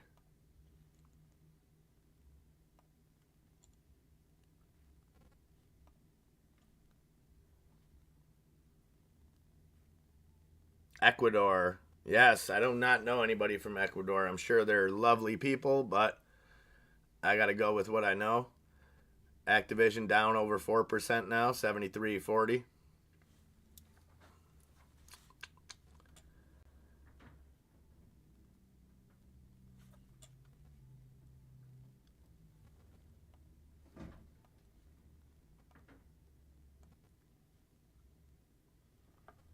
So EUDA continuing that top spot, up 54%. XPON up 34%. VEON, Vion LTD, what's that? 30% gains, up at 60%. Peak Bio, PKBO, up 30%. And SICE Biosciences, ENSC, that's up 20%.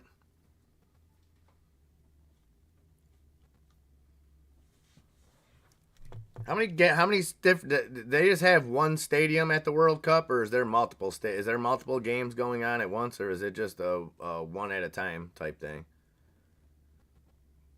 Because the U.S. plays at 1, I believe.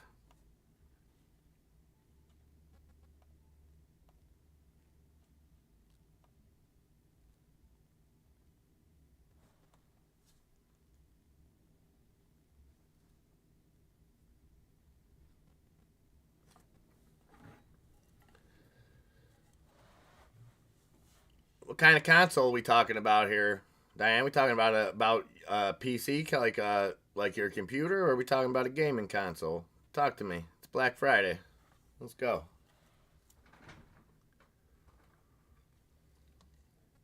Oh, Nunya taking it back to the old school. Okay, I like that. That's a great representation. I'm gonna drop some tea in the river before the USA versus England later. I like it. I like it. Will that be now? How does that work? Do you put the tea? Do you make the tea and then dump the tea in liquid form, or do you put bags of tea? I'm not sure. I only seen artist renditions. Ah, the PlayStation. Okay, okay.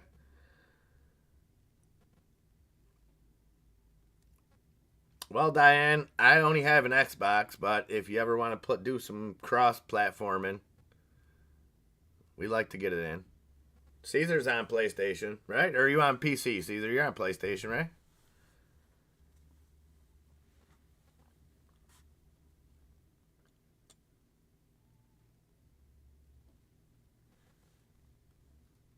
There's not even a lot of news today. Like, I'm trying to find some stuff to bring you guys, and it was all morning, just kind of not a lot of talk. I mean, the China talk was the big talk.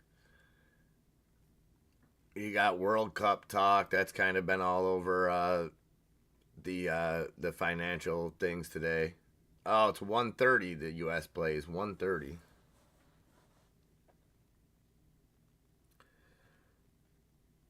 I'm not good at it, Diane. I'm not good at all at Rocket League.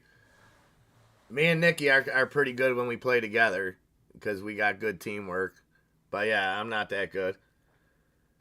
And well, when you guys get into that Modern Warfare, you got to let us know. Because what we're trying to do, Diane, we're trying to get enough, and that's the only reason that I bought the whole game instead of just playing Warzone, is we're trying to get enough people so we could just do private matches. You know what I mean? So if we can get like 10 people, then we can just run 5-on-5s in private matches and have a great time. And we'll work our way up to that. I know we got probably 5 or 6 of us that have the game already, and yeah, I think the private matches would be fun. But again, you got to have probably do it with 8. You can run some 4-on-4s, but 10 would be ideal.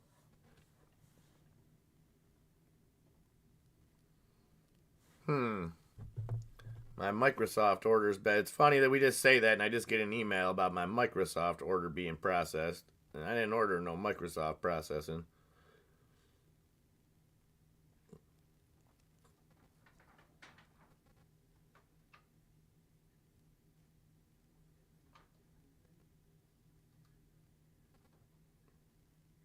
Hmm.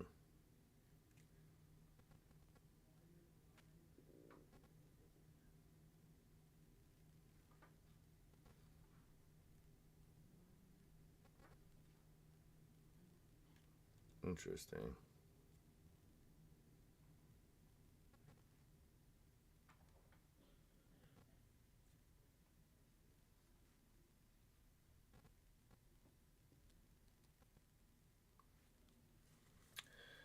Yeah, it was a email. So I think it was just delayed. I think I just got it because I bought that Call of Duty yesterday, but it just came through a little bit weird.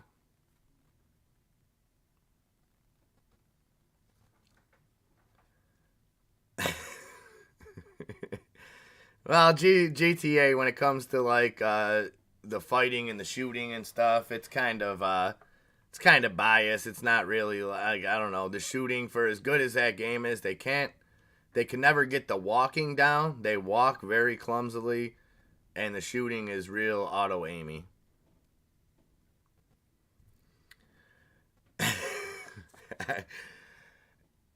I mean, when it's all said and done, Odie, what I want to know is how much of that money that should go to the people that are were actually affected by Camp Lejeune, um, like how much has been spent on the advertising for this? Because I see commercials, emails, everything.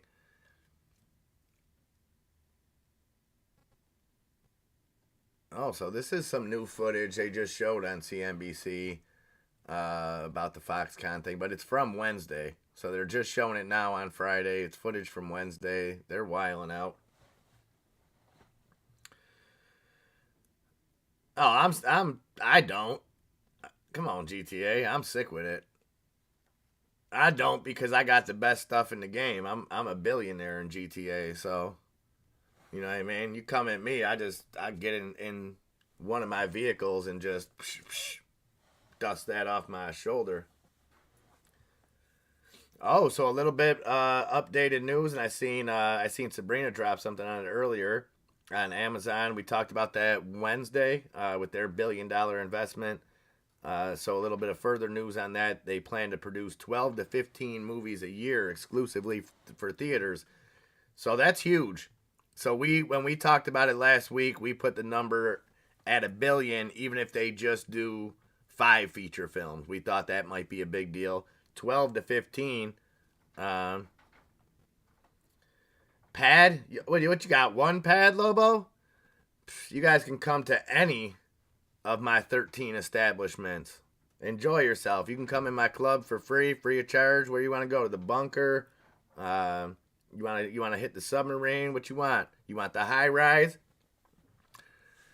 I got a few houses out there too, man. Little stash houses right across from my arcade. My arcade, Lobo, is sick. It's straight sick. Plus, the cool thing about the arcade in GTA is you can go in there and refill on your snacks and stuff for free. So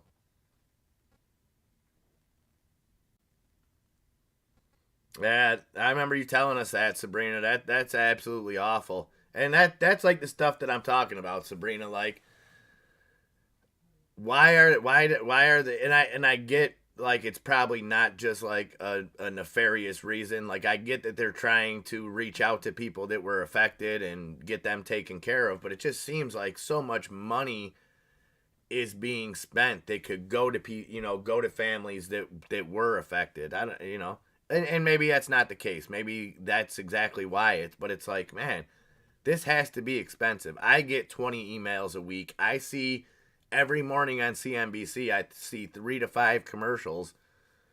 So somebody's paying for it. But yeah, it's awful, and it's crazy that like it's finally coming to light. So far So far further. Yeah, yeah. That's what I fear happening. Odie Furrow is like so many people getting involved in it that maybe didn't even have an involvement, looking to kind of get paid off of it.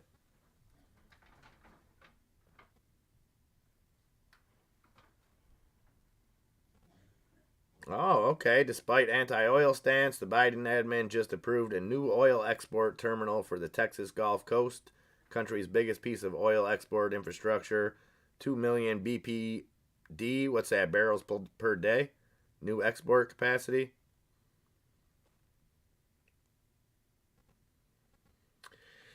Yeah, you're probably right there, Diane. You're probably right.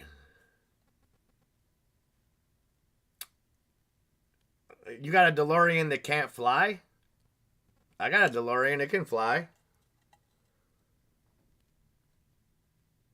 You sure you're making it fly right, Lobo? I think you got to click the. I think it's just clicking the left analog in, but you got to get good speed. They're hard to control.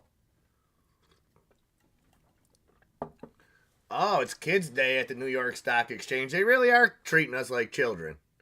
They give us a half day, and now they got a lady with a bunch of kids with Spider-Man face paint. They're on a field trip to the New York Stock Exchange.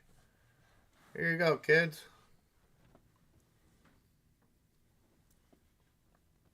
Yeah, exact. You're exactly right, Odie. You're exactly right. That's the thing. And I like how you worded that. Every person who ever stepped on there, and those are the people that are probably aggressively taking it. Wow. Tom called to get disability adjustment. Lawyer asked if he was at Lejeune. He said no. He hung up on him. Unbelievable. Unbelievable.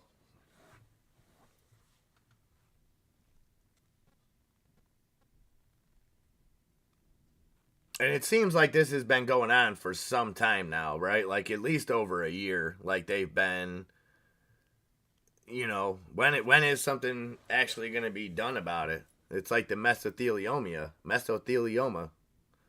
How many of those commercials you see a day? Oh, I'm happy that okay, I'll get his name right this time. SBF. Sam Bankman Fried said in a tweet that he would speak with the New York Times' Andrew Ross Sorkin at the publication's annual Dealbook Summit next week. Hmm.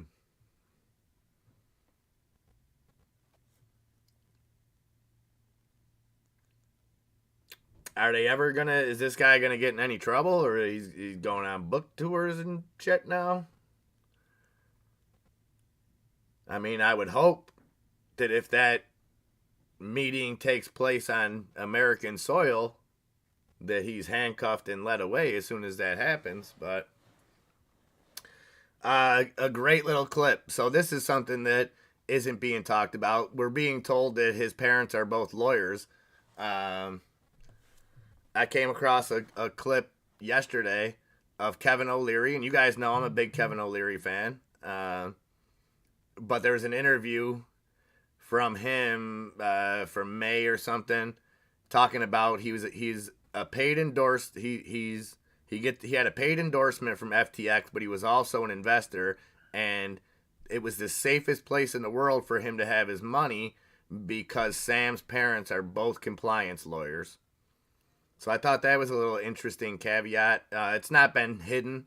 It's just not being really talked about.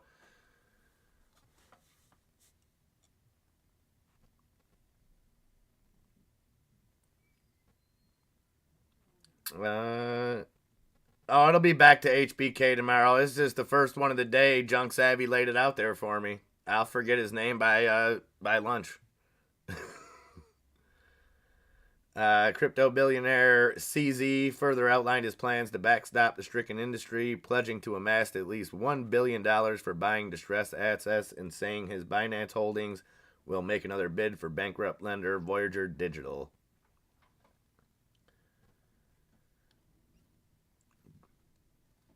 Yeah, I'm sure it'll be via Zoom. I'm sure. And again, I don't think like he should be thrown in the gulag, but at least go through the process. You know, make him post bail, make him put up money that our money to bail himself out, and treat him like any other criminal. I don't see why we're not. But what do I know? I'm not a lawyer. Um, okay, so a little bit of forward momentum now in the market. We got the S&P up 0.12%, the Dow up 0.5%, Nasdaq inching a little closer, down just about 0.25% now.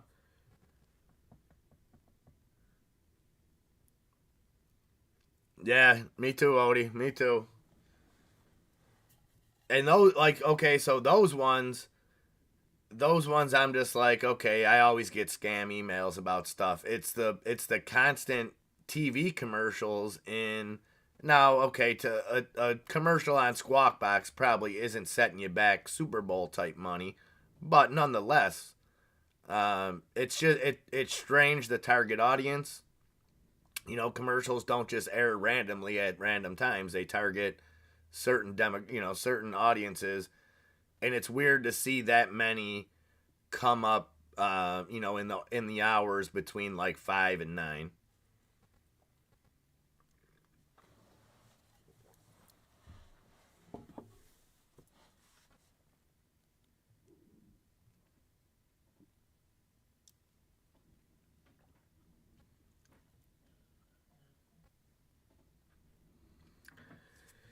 And then so okay, if Binance buys Voyager, does that just now people's accounts are open on Voyager?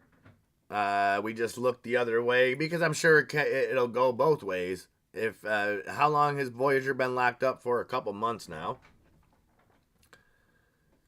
Um, I can't remember what Bitcoin was at when that started, but I think I would be safe to assume that it was closer to the $20,000 level than it is now. So just in that terms, I know everybody wasn't holding Bitcoin, but like, is there going to be any repercussions for value that people lost while they couldn't, get money out of their account or anything like that?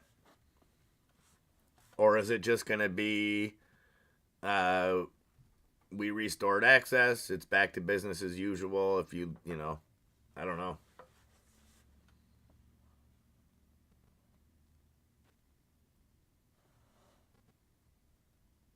Yeah, yeah, absolutely, Odie, absolutely. But that's why I'm saying it's weird how much they push it. Like scammers, you get it in emails. They're trying to fish for information, stuff like that. No doubt about it. Dutch goal already. Ole, ole, ole, ole, ole, ole. I don't know what the Dutch sing when they score. I don't even know how to say Huta Morgan. So Birdie's loving it though. Birdie's loving it. So what happens to if the U.S. loses today? They're basically done, right? Is that my understanding? They still have an outside chance of advancing, maybe, but I think they're done if they lose today for the most part. And then if they win, I think Germ Corp said Wales is out, right?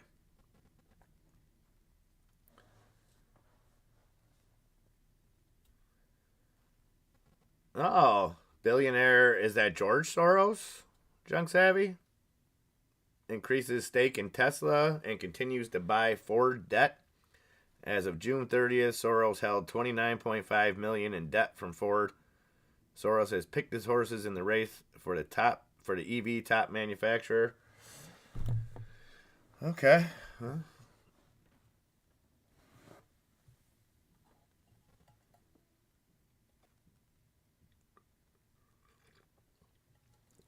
Red Hill Fuel Facility.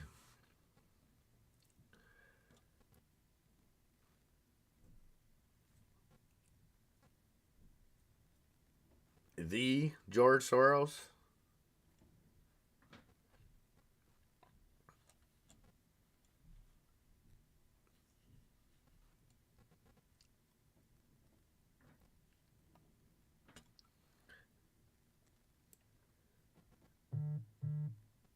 And I have to say, I know nothing about George Soros's investment strategies or anything like that. Um, Warren Buffett, that's a little different.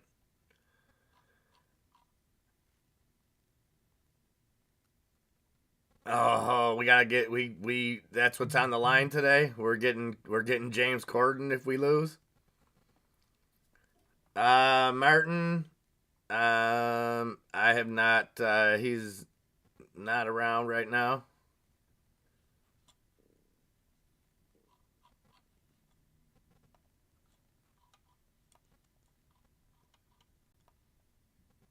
DBGI.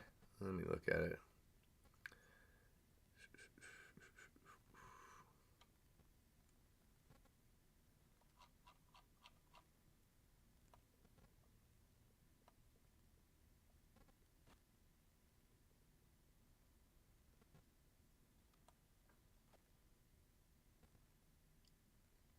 If I'm looking at it, Martin, just my 2 cents on it, I would look at the 579 level is the next big point of resistance, and then when you get up to right around $6, but I would say it has to get through that 579 before it goes anywhere.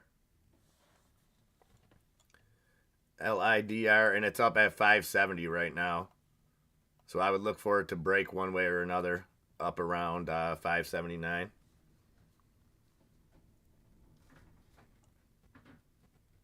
You're in a swing on it? Well, and volume is tremendous today. We're already over 3 times the normal daily volume, Martin, on DBGI. So just like I said, I would look at the 579 level. For when I'm trying to figure out the way that you trade, I typically look at the 1 hour chart. So that's what I'm going off of. Germ Corp. So unnecessary, my friend, but so appreciated. And we will do that, my friend. And as I've told you, Germ Corp, I don't know how I'm going to do it, but now I'm one step closer. Now I know the country that you're in, so I will find a way, and it's going to be a unique way. It's not going to be just something cheesy like, hey, Germ Corp, I just I want to send you a check or something. It'll be I want to find a way, and I will, to buy you and Grant a beer and be able to enjoy it with you, whether in person, virtually. Well, we will get that figured out. Thank you so much, my friend. Really appreciate that. Yeah, it busted through that 579, and then, like I said, about uh, probably right around $6, you're gonna see that next resistance, and then after that, I think you got a little bit of selling. I mean, you might see some sell off along the way, Martin, but you got, if it breaks 6, next stop is probably 665, 666. Absolutely, my friend. Absolutely. It's on my bucket list. Appreciate you, buddy.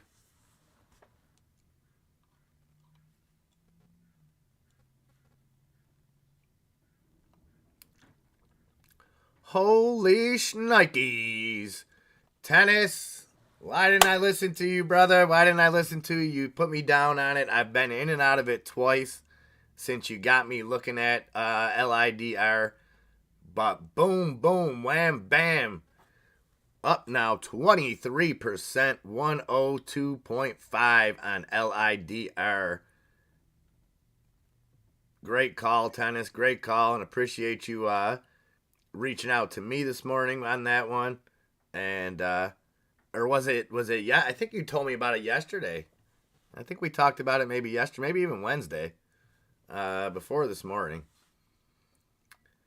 NAMS. What is this? Halted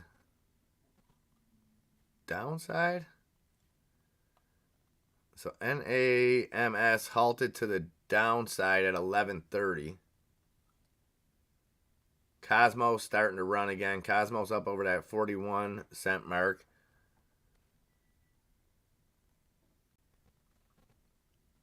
And the market just still sideways. Dow up 0.5%. S&P S&P for the last hour and a half has pretty much been trading between 0.05% and 0.15% gains. So nothing big there. NASDAQ still down 0.33%. It is 11:15. Normally we would have 45 minutes before trader lunch, but today we have an hour and 45 minutes before trader close.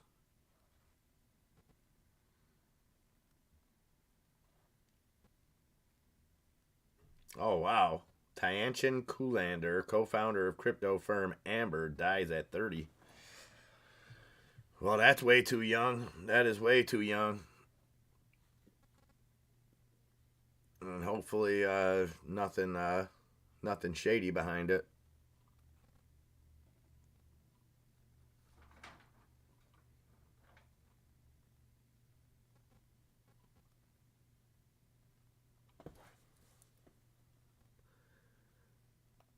Mullen down under that 20-cent mark.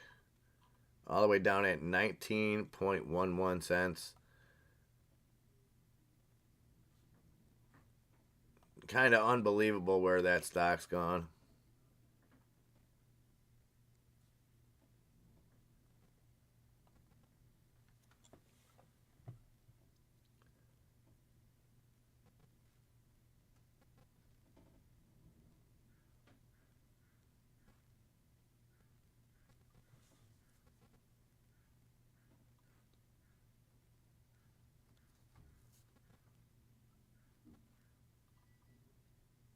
Just reading some Mullen news here.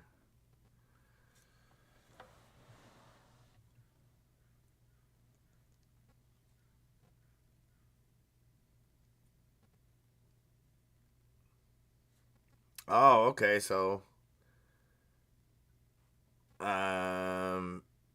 so a new vote is going to take place on December 23rd.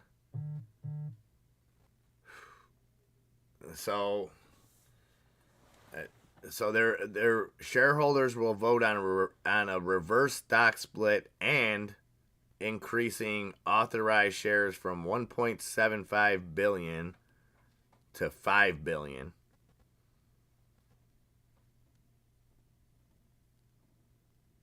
Very strange. Very strange.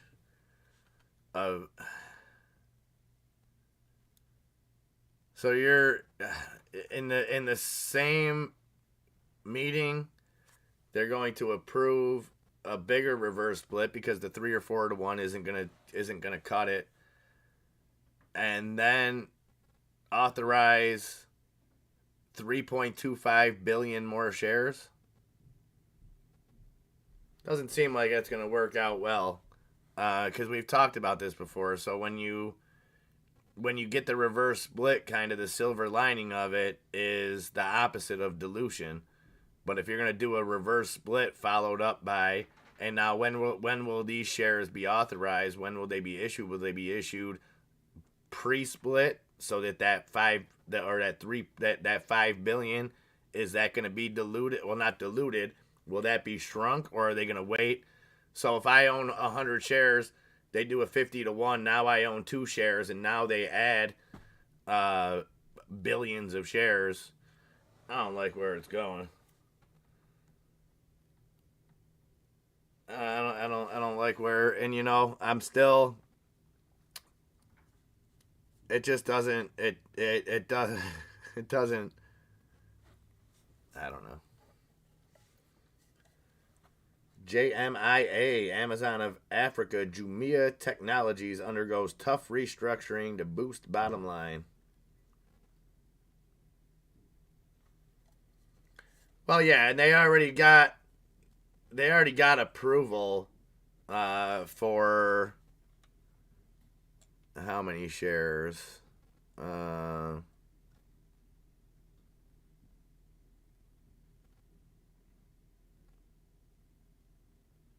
I forget how many, but they already got I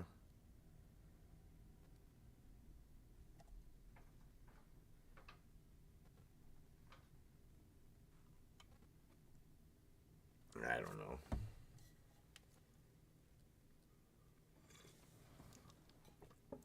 Yeah, I think it's going to be a tax harvest for a few people, junk savvy, unfortunately.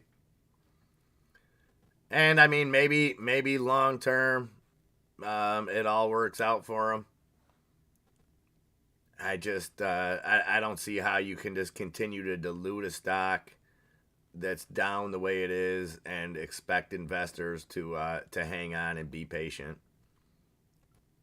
I don't think, they've had a lot of catalysts. There's a lot of news that comes out on it. I think the way that Mishry gets that news to people, I think he's awful at it. I don't think he's good at messaging, at keeping people, informed of what's going on with the company.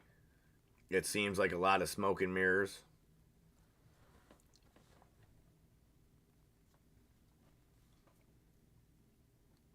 But other EVs, we got Neo down 3.5%. You got Tesla back in the red just slightly. So Tesla's been a weird day. Dipped to 180.64. Flew back up to 184.47. Now back down 183.08.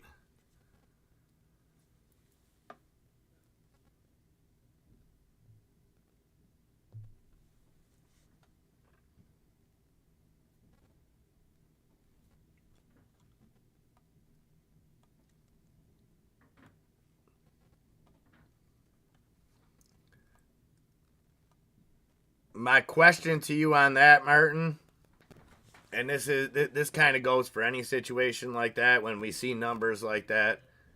What about it ever tells you, okay, so let's and I'm just going to assume that what you're saying is true. DBGI has 300% short interest, and some say with synthetic and naked shorting it's 1,000%. So my question is, when we see something like that, Martin, where we talk about synthetics, we talk about naked shorts, we talk about a company that shorted 200, 300% of the float. What is it that makes us think that if they've been naked shorting and producing synthetic shares, that this will be any different? That they won't just continue to do it? You know what I mean? That's where I get leery of those ones that are over 100 or 200%, Martin. When we see stocks that are shorted 30%, to me that's the sweet zone. That's the sweet zone because that's telling me, okay, this is a legitimate short. When you start getting into synthetics and stuff like that, and again, Martin, that's not me questioning the existence of it.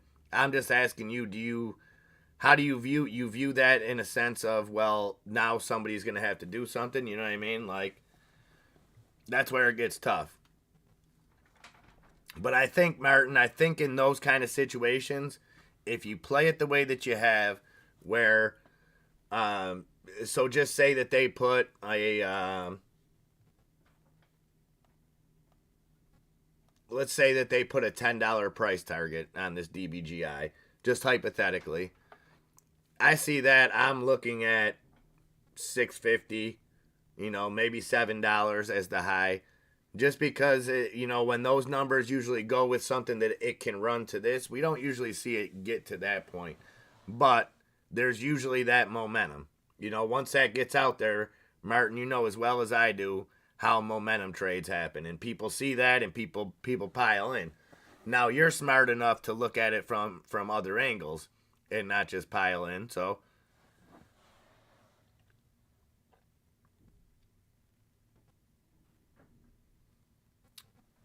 yeah, yeah. Well, and not to defend Adam Aaron on that junk savvy, but just kind of discuss it.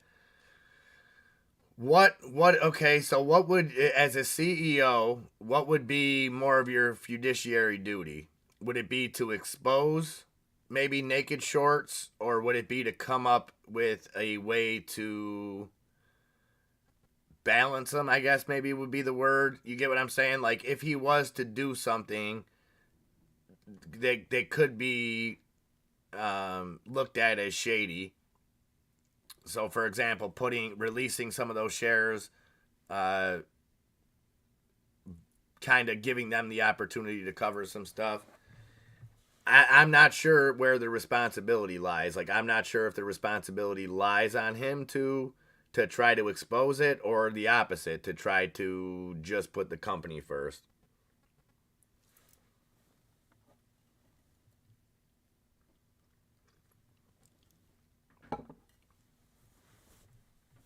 I mean, especially when you need revenue. You know, when you need revenue. And again, I don't know, so I'm not saying that Adam Aaron would be doing a good thing or a bad thing.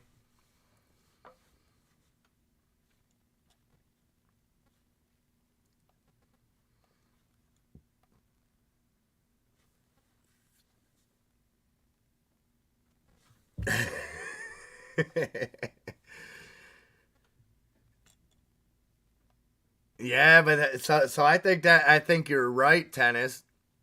But I think we have to look at it kind of in a mixed way, because sure, that's definitely the CEO's responsibilities, is to increase revenue, profit, not to tweet dumb shit. I agree, 100%. But we have to look at certain CEOs whose tweeting dumb shit affects the market. Now, I'm not saying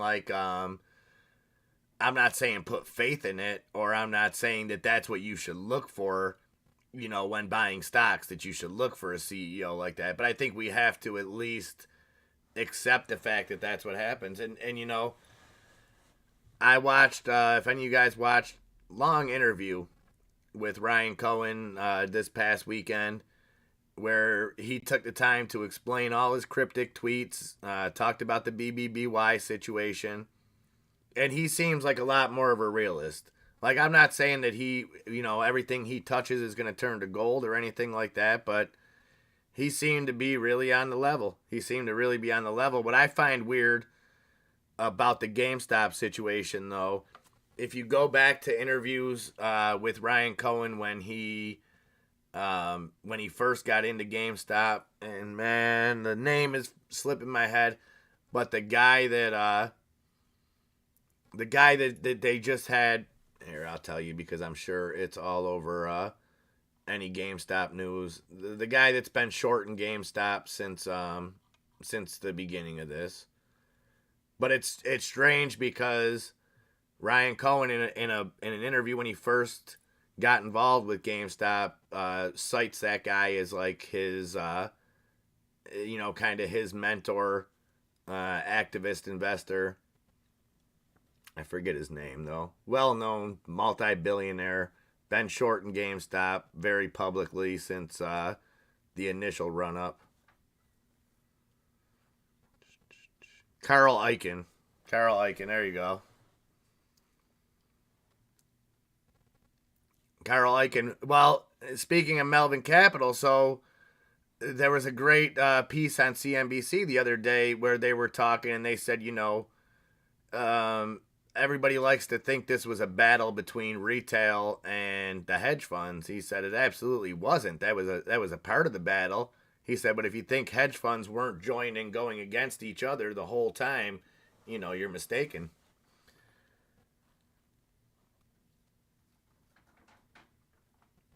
He may have, Diane. He may have. And it's something that we may never know. We may never know. And even if he did do something shady, which I'm not putting it past him, I'm not saying that it justifies it, but I think he was stuck in the middle. He was kind of, and maybe it was a good thing, because maybe it pushed them. Maybe AMC reopenings wouldn't have went as fast. Maybe, I mean, they probably would have ended up in the same place as the Regal, the who was at Cinemark or Cineworld or Cinemaker or whatever. Yeah, definitely hedgy on hedgy. Yeah, me too. Yeah, Kanye and Yiannopoulos. What's his name? Milo Yiannopoulos. Is that who's running together? Hey, Ecuador playing well. Is it still 0-0, Caesar? Yeah, LIDAR, or LIDR, AI. Not LIDAR, AI.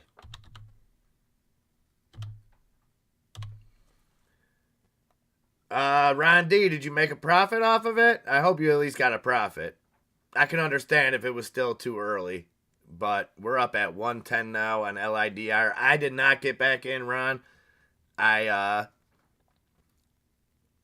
two different times, I got in right below 85 and sold right, maybe, I think one time I sold up near $1, maybe even over $1. And then I got back in at 83, I think, and sold at like 93.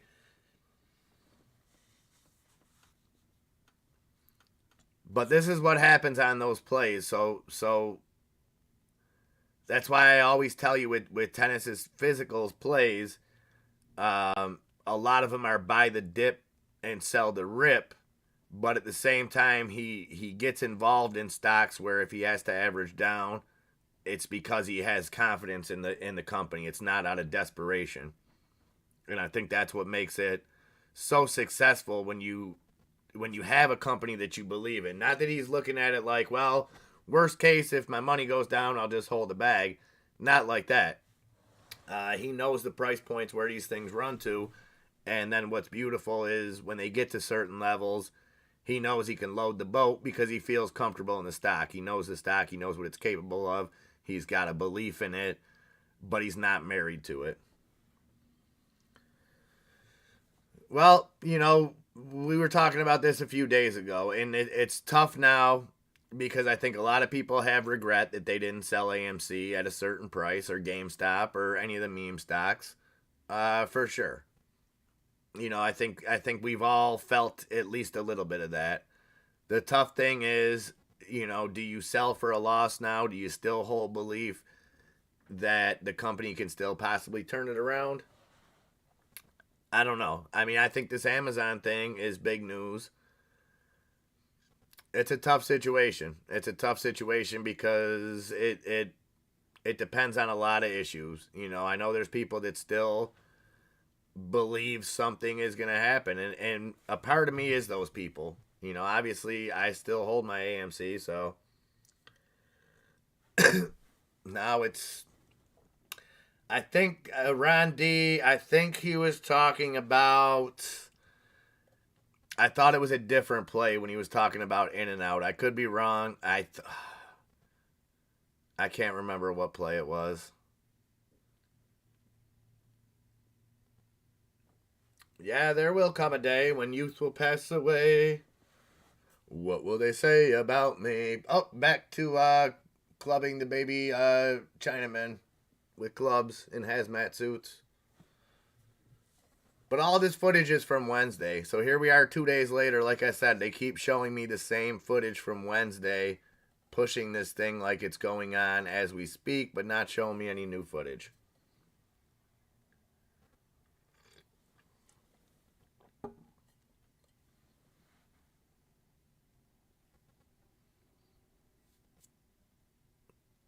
Oh, Trump being sued for battery by E. Jean Carroll under New York's new law. Carroll already has a defamation suit pending against Trump. Trump has vigorously denied sexually assaulting Carroll. Okay. Well, my thoughts. Whoever it is, if you do the crime, you should do the time. I'm not familiar with the case, so I don't know who. So Geng Zhao denies citywide lockdown is near. Although the lady on the screen's telling us a different story. But I can't read her lips. Usually I could lip read when they're talking, but she's got a mask on. 1-0 still, Netherlands. Perfect. Birdie loving life.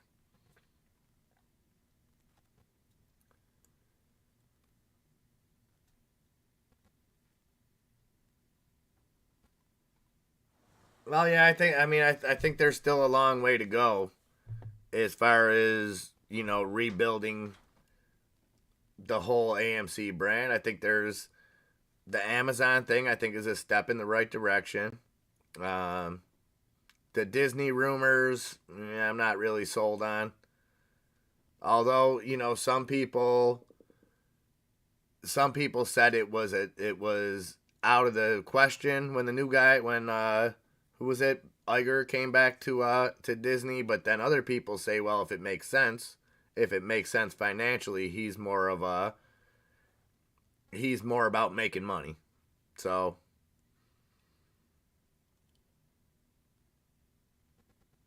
yeah, very true, Lobo. It's tough to know when this footage is from, and it's always like I said, it's always something to take with a grain of salt.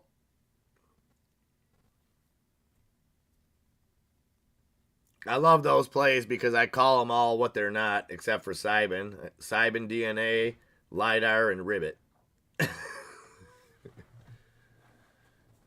But yes, I'm starting to know those stocks like the back of my hand, tennis, just from keeping an eye on them because I know you're holding them.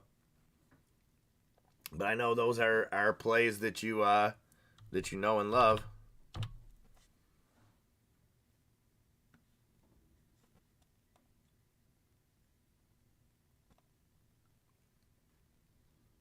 All right, we are 11:35. I'm gonna take another quick break just to check on the dogs, check on the boy, all that good stuff. And we got an hour and 26 minutes left, guys. So I will be back with you in just a few moments. Remember, if you haven't done so, if you slipped up and just forgot, you got a turkey hangover, had a little too much stuffing yesterday, whatever the case may be, just be sure to do me a favor and hit that like button when you get a chance. Really appreciate that. And yes, I will be back in just a few minutes, guys.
All right, welcome back, guys.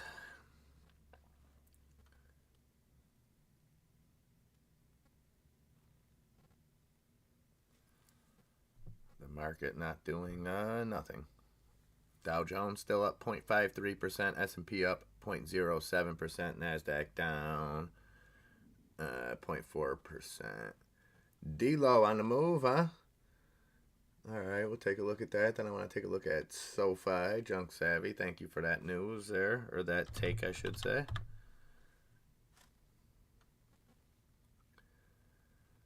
Oh, wow, D-Low shot up while I had my head turned. Hit 1423, fell a little bit, and now back up almost 2% over the $14 mark, 14.15. Oh, there you go. I got it up there on the watch list, right under there for you. But you know what? Since there isn't a whole lot going on, let's put it up here for a second. See if we can will a little pump here on D-Low.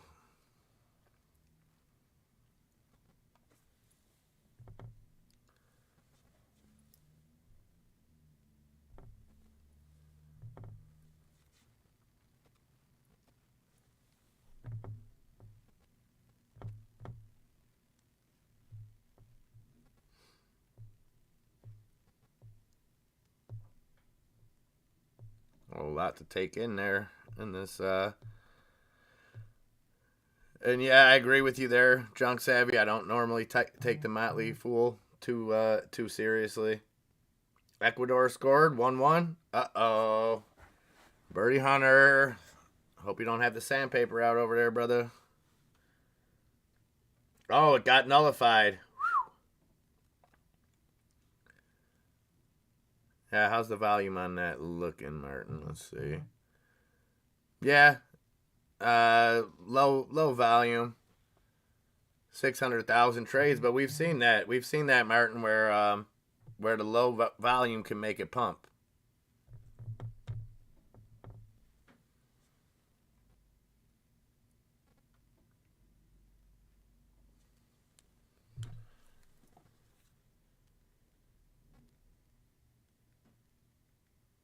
Hold on 1 second.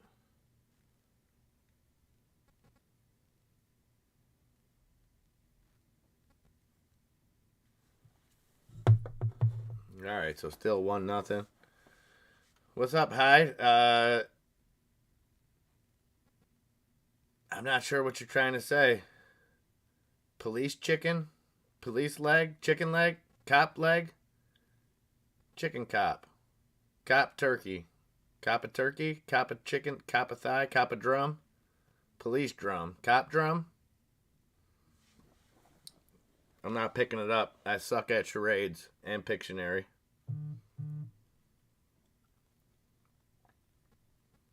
Just saying. All right, guys. Tell me something good. I can keep reading these tickers out to you, but not a whole lot's changed, and we'll keep an eye on the runners. DBGI. So Martin, it hit that 620 mark. Kind of trading with D-Low now. A little bit of the same patterns there. But that is at DBGI making a push towards that $6 mark again. And it's kind of, I'm not, I don't claim to know charting as good as Enzo. My levels are okay, though, sometimes, Martin. Every once in a while. And I would still, if it makes another push through that $6, like I said, I think you can still see some sell-off, but you got a free run up to that 660 mark without selling. So a little bit of buy pressure in here, and I think we could see 670, 680 on this. And again, it's a little bit different with DBGI, Martin, because you have high volume. You've got just about 5 times the normal volume, and you have an extremely low float on this, only 1.04 million shares. So the float's already been traded over 2 times. But the downside of that, Martin, when you see that much volume, is people are taking profits. You know what I mean? When you see something like more like D-Lo with this low volume, you might see people just riding it up. You know, you might not see as many sell-offs along the way, so you might not hit as many walls. If that, hopefully, I'm saying that the right way. If that makes sense.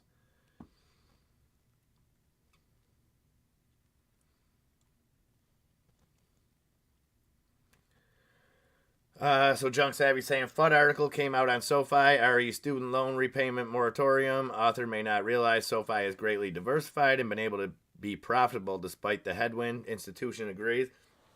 I just wonder, Junk Savvy, and this may not be anything that we can even dig and find out. What I wonder, and I know you know this better than me, how many of the loans being held by SoFi would have been eligible for the student loan relief? My only question on that is if it was a lot, and I don't think it was a high number of them, but nonetheless, did they maybe get ahead of themselves at all and consider that, that money as coming in?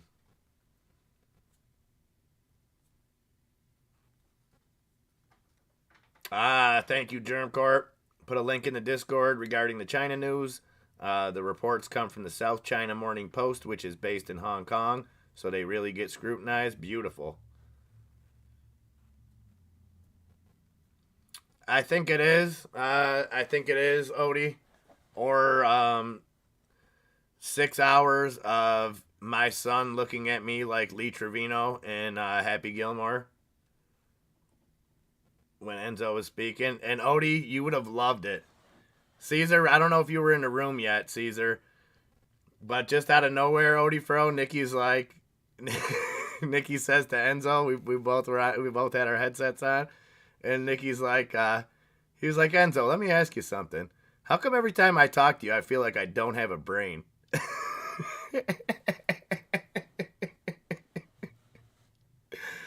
uh, the kid turns 8 years old, and all of a sudden he's spitting fire at people.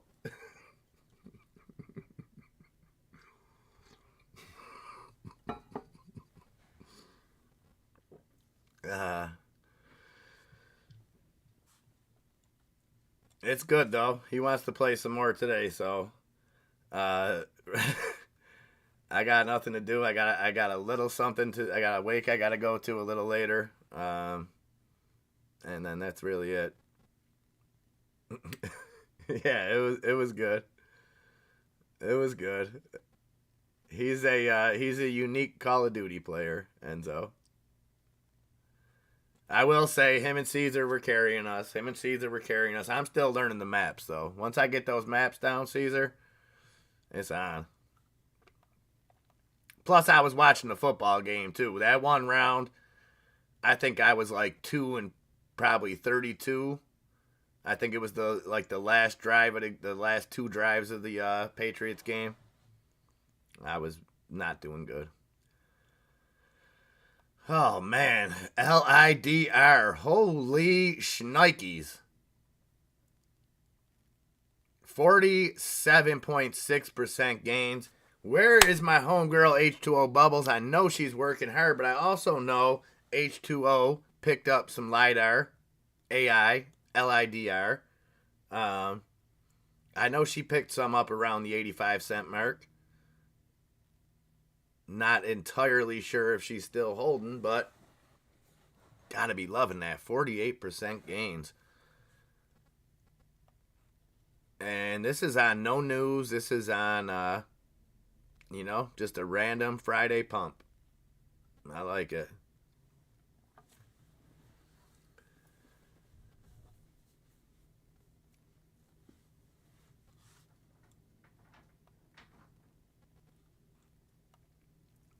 And D-Lo just holding steady. D-Lo not moving much. Right at that 14-15 mark. DBGI still fighting around $6, $5.99 on DBGI.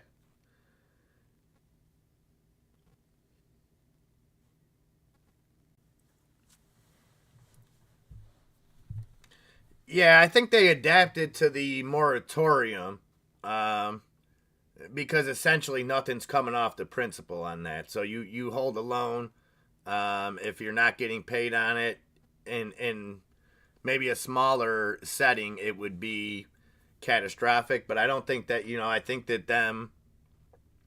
I think the moratorium isn't killing them. But like I said, I would be interested to see. And again, it probably won't be talked about. It could have just been a philosophical thing, something like that, where they said to themselves, "Okay, well, we're gonna get $10,000 or $20,000 lump sums on all these accounts, so maybe we can buy some FTX or something." you know, hopefully they didn't say that, but you never know. You never know, and that's a tough thing for me right now, Junk Savvy, because there's so many banking institutions involved in FTX and different. And I'm not saying SoFi is. I'm not saying SoFi isn't. I haven't looked into that, but I have to be leery on any business that their business is creating money off of other people's backs, essentially not creating, I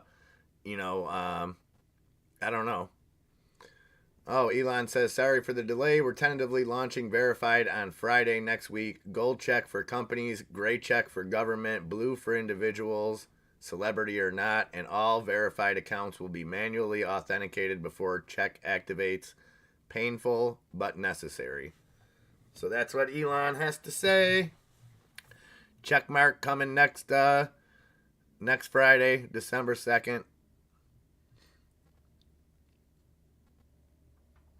Oh, it very well could be Junk Savvy. I didn't put two and two together, and they moved into the next phase. I'm not 100% sure on it. I know Elon tweeted about it yesterday, congratulating the team, and if you have the upgrade, the full auto drive upgrade, I believe it went live yesterday, and I don't know if that's still like an expanded beta program or not. But DBGI trying to spike 613 on DBGI.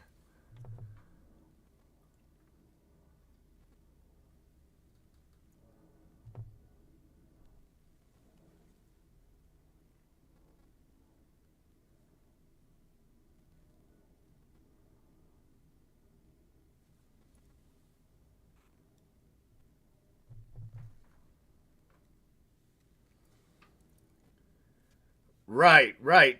Junk Savvy, the payments are deferred, not forgiven.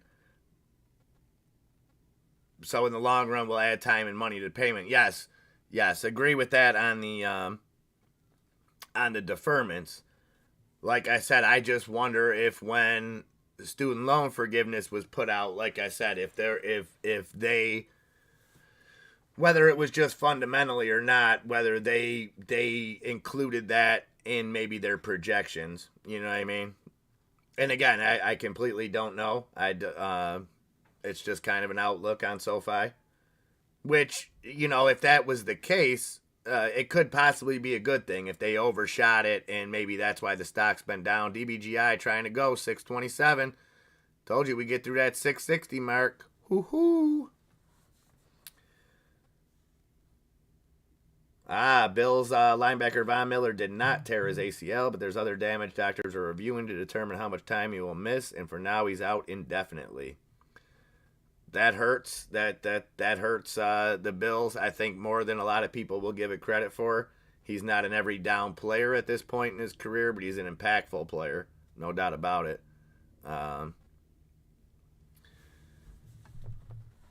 Hate to see that. Hate to see any injuries. Hell of a game, though, yesterday, the Bills and the Lions. Bills make it interesting. That's one thing you can't say. So, somehow, I don't know where they get this statistic from, but there was $5.29 billion spent on Thanksgiving, which was up 2.9%. Now, I know all figures aren't accurate, things like that, but can you tell me where the hell they get those numbers from? Like, do they just I don't. How do they get those? How do they know? I mean, you take somebody like my mother. My mother started shopping for Thanksgiving 2 months ago. You know what I mean? She had her turkey. She had this. She had that. So how do they judge? How do they give me such an accurate number of what people spent on Thanksgiving?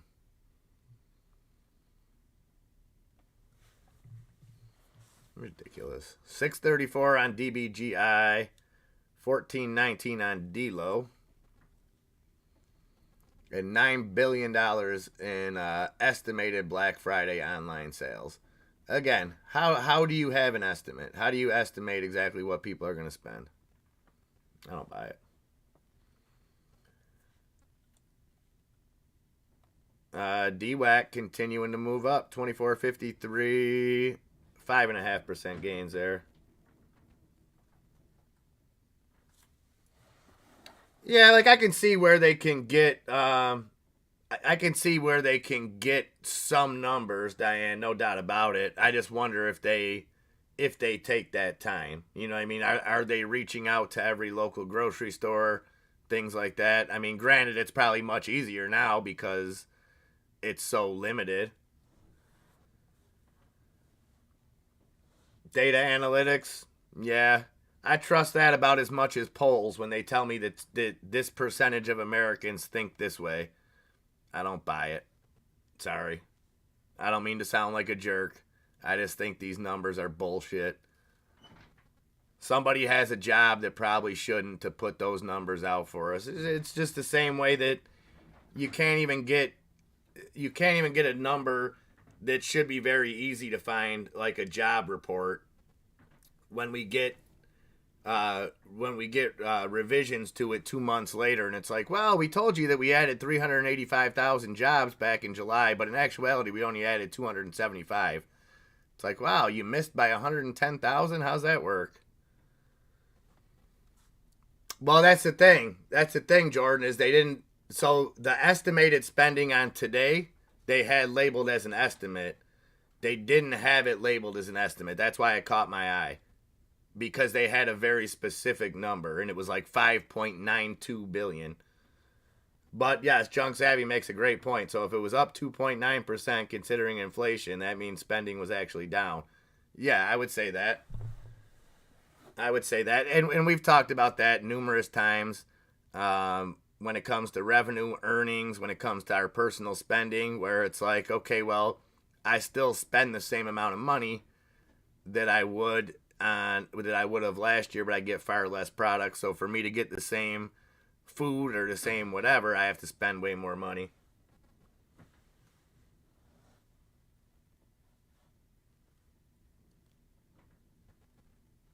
Yeah, that was kind of the thing that I was getting into. How do they know if you bought potatoes for Thanksgiving versus everyday shopping? Yeah.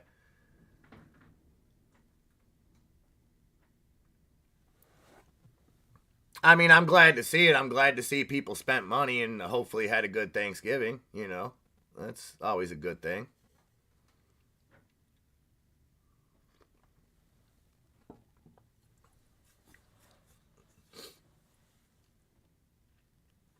Yeah, agreed, Mr. Peterson. And Mr. Peterson, how did the political discussions go at the family table yesterday? You're still here, so you made it out alive. Glad to see that. Hopefully, things didn't get too heated. I can honestly say, it was a nice environment at my house. There wasn't really any political talk, you know.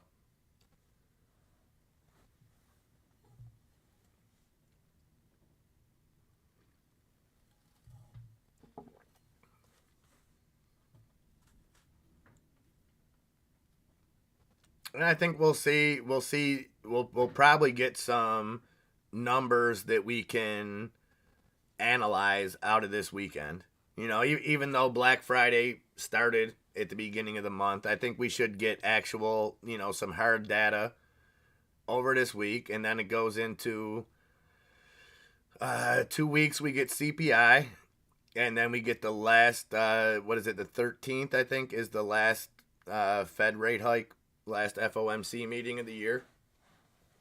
And then we see where we go. And they were enlightened. Beautiful. Beautiful, beautiful.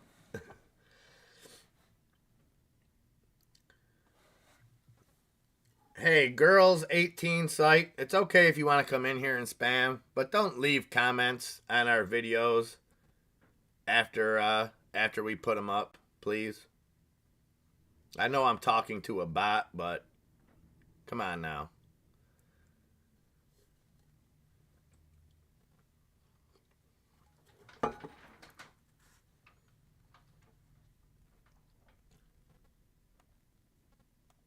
DBGI making another push. 637 on DBGI. D-Low up at 14.19. NAMS. Been a wild ride on this one today. Now up 18.8% at 12.30. Metamaterials, MMAT. That's up 2%, 188. The S&P just absolutely flat. Up 0.01%. And then you have the Dow and the NASDAQ, just polar opposites. Dow up 0.47%, NASDAQ down 0.47%. So pretty much been trading right along the same line all day.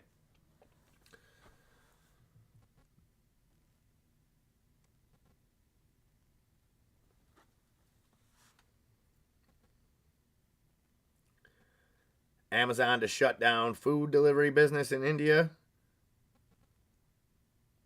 And so now here, like, they use Whole Foods, right? That's part of Amazon. They own Whole Foods, I believe.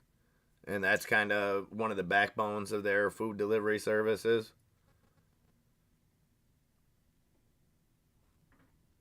I still live on potatoes, Junk Savvy. I love potatoes. Potatoes are like shrimp to Bubba Gump to me. I make them 15 different ways.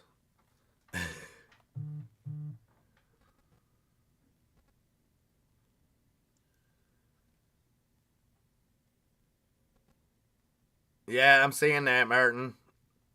I'm seeing that. I'm interested to see where this volume ends up. Being that we're in Power Hour, guys, don't forget we're 10 minutes into Power Hour today. A little bit different kind of day here. So, Ecuador, Caesar. Am I allowed for them to say ole, ole, ole, ole, ole, ole? I'm not sure if that's an Ecuadorian thing or not, but I'm just going to do it every time someone scores a goal, either way. Until somebody teaches me another fight song, it's going to be ole, ole, ole.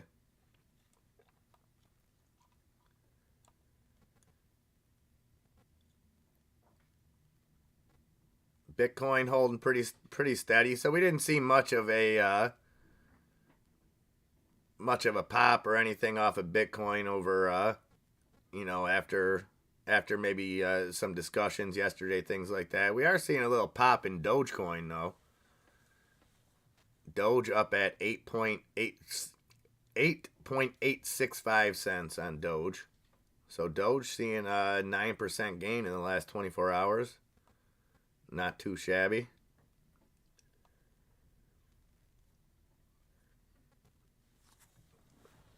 The crock pot is my favorite tool in the shed. Tennis is physical. Nothing better than the crock pot. My air fryer would probably be just about second. Either air fryer or wok. Well, actually, my flat grill would probably be ahead of both of those. But then I'd take the crock pot, then the wok, then the air fryer. That's what it was. That's exactly what it was, Caesar. Everything we talked about last night in our gaming session has come to fruition today. One way or another.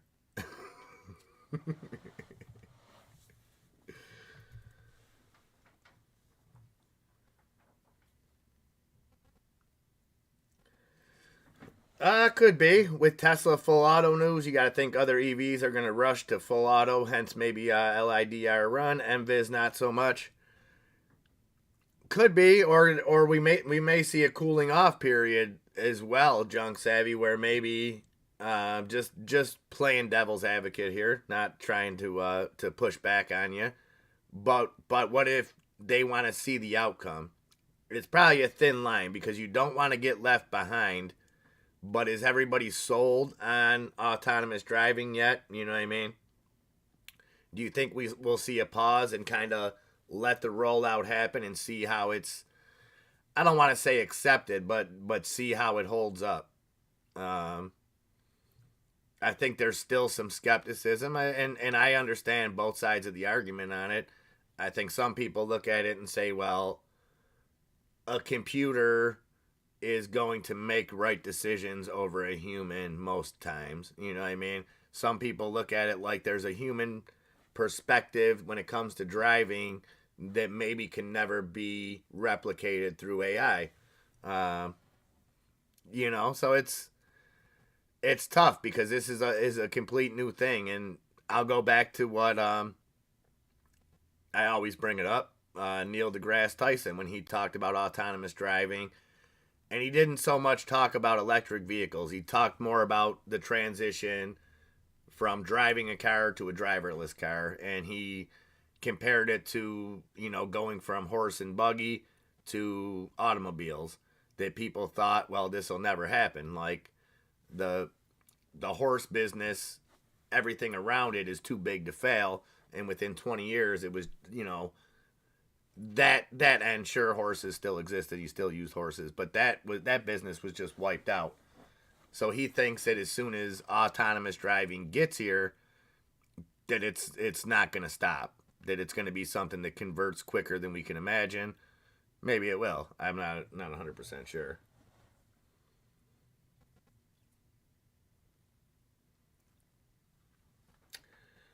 Um, yeah, but so Diane B, I will say I think that's a big thing of what got some of these retailers in trouble is is there not being a human component. So, for example, during the pandemic, you had certain items that started skyrocketing.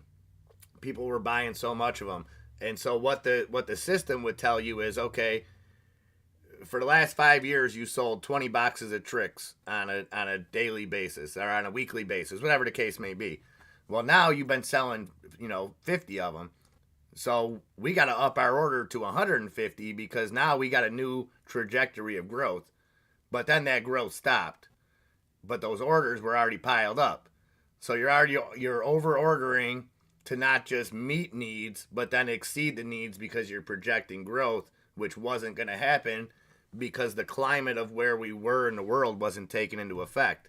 They used more of a Moneyball type situation where they just went off analytics and didn't put the well, the world's going to open back up and spending habits are going to change. They never took that into account, and I think that's a big reason that we've seen places that were, and not just the world's going to change, the printer's going to be turned off. People aren't going to have disposable income. So I think Target, I think we're seeing now. Walmart was able to kind of wiggle their way out of it, but I think that was a big part of going from one extreme to another extreme as far as supply chains and things like that.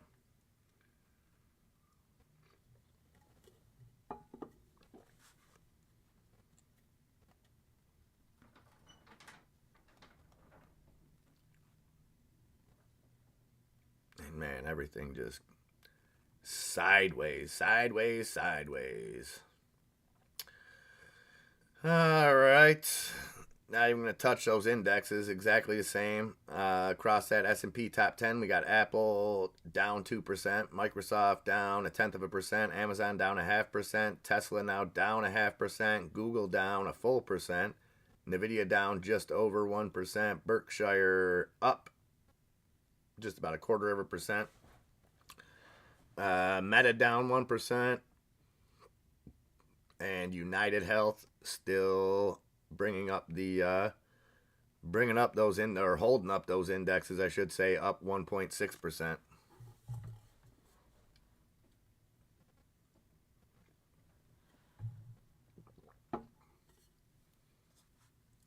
Da, da, da. So they're saying now Apple is showing a 25 to 30% reduced phone inventory levels. So that's got to affect the bottom line, I would think. But what do I know? All right, 43 minutes, guys. 43 minutes left in this short Black Friday.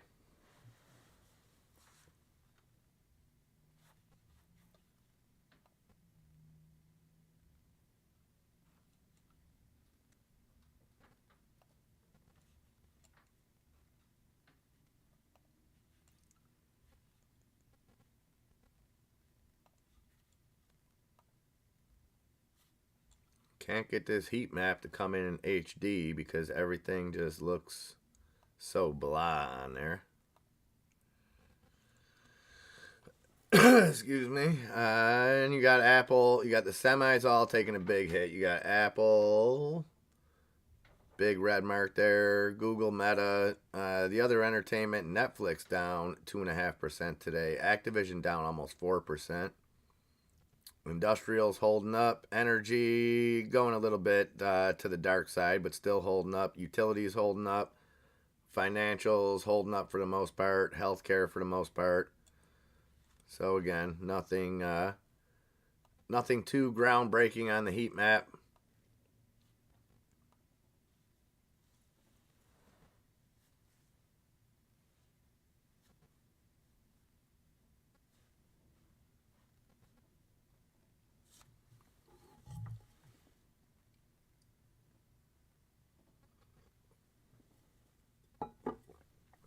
Yeah, and I think I think we should be coming out of those inventory.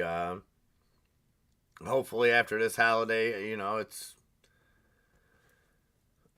again. I don't think like anybody was wrong. So many factors that played in. It's especially when you start dealing with those systems.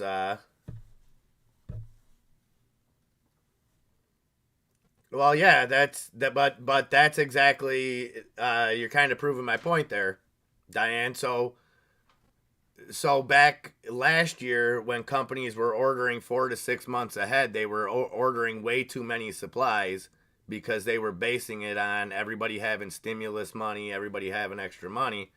So that's where they get themselves into those situations because you're basing it. You have to put a level of growth onto it, and then that growth stopped. And especially for places like you got to look at it like in my city.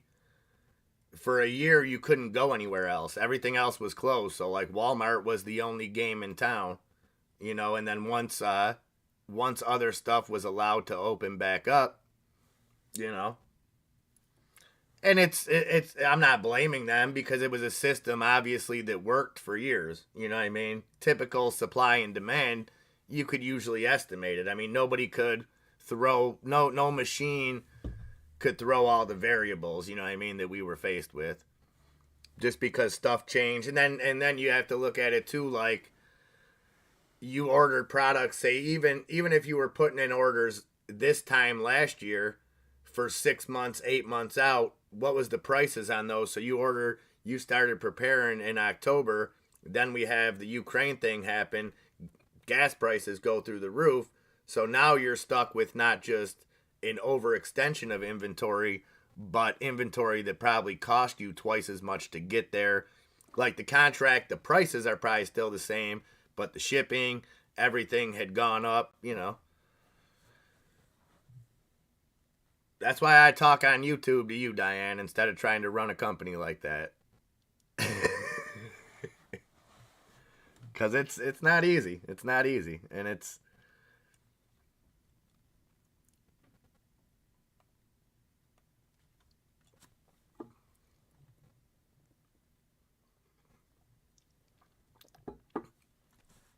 But I like your point there too, Diane, because I think a lot of people forget about that just when dealing with stocks, right?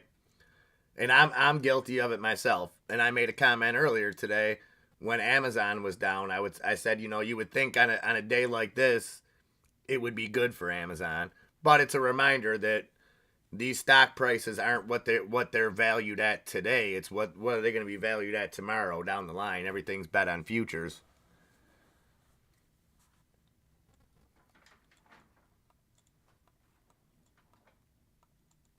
But hopefully the log jams, the supply chains, hopefully that's all starting to clear up, and hopefully we'll be talking about it in past tense soon enough, and the it could work out to our advantage this holiday season. There's gonna be stuff.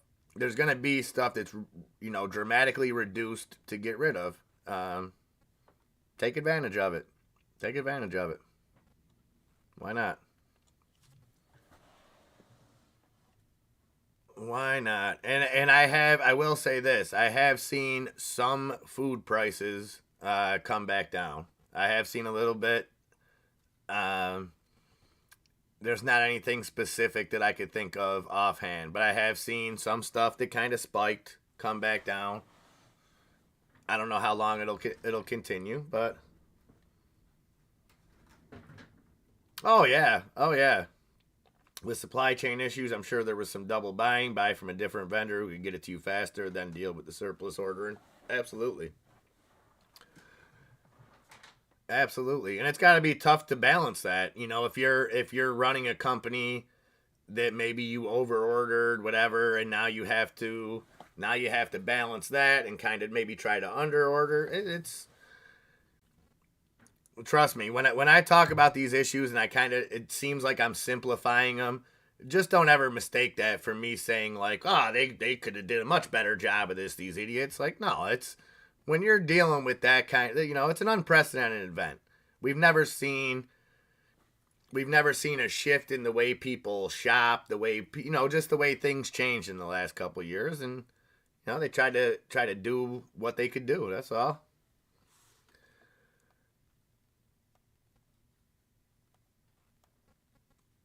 And hopefully some of these businesses learned valuable lessons, and hopefully some of the suppliers learn those lessons too, and moving forward maybe they can forge better relationships. Maybe a better form of communication has to exist. Maybe DWAC broke 25. I don't know, I'll never tell. 25.18 up 8% on DWAC now,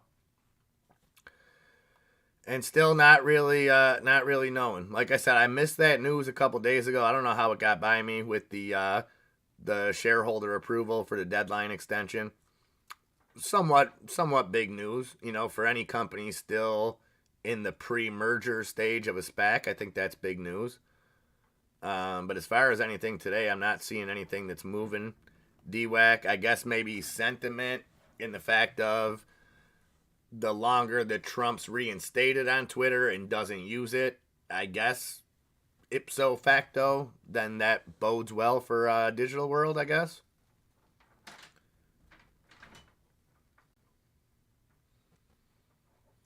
Yeah, I seen an interesting thing about this is completely off topic, Junk Savvy, but when it comes to potatoes, how strict McDonald's is on the potatoes that they buy, and if there's even this this blew my mind. This really blew my mind because I thought, and I'm not justifying McDonald's or saying, hey guys, run out to McDonald's, but they're how picky they are about the potatoes that go into French fries. Pretty, it kind of blew my mind. It's like, wow, they really care about the length that like the fries have to meet very strict standards. Or the potatoes used for their fries, I should say. That was kind of crazy.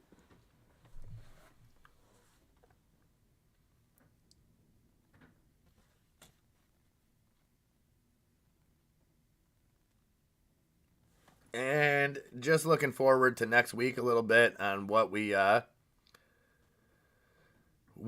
in store. So Monday we get gross domestic product annualized out of the U.S. Gross domestic product price index. Let's see. I know we get CPI out of Germany on Tuesday. CPI out of the UK on Tuesday.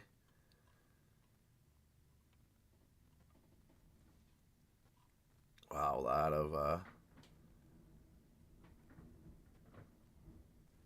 next Wednesday, we got a Powell speech next Wednesday. So this is on the major events, international major events, and they classify them red, orange, or green on how much of effect they plan on it having the market. A lot of red ones next week, including Jay Powell's speech. So I was not aware of this. This is slated for 1:30 p.m. next Wednesday. So we'll try to get that to you. A lot of numbers coming out in the next couple weeks. Then we get job numbers on Thursday. Lots of stuff.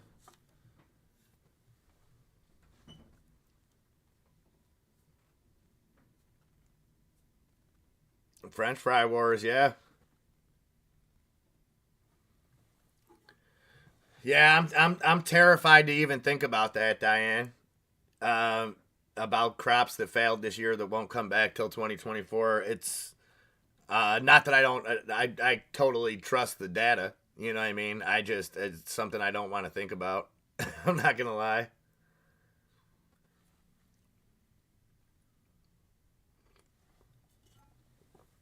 But you know what I always say about stuff like that. If there's shortages of stuff, things like that, it stinks. I don't want to see anybody suffer. But I think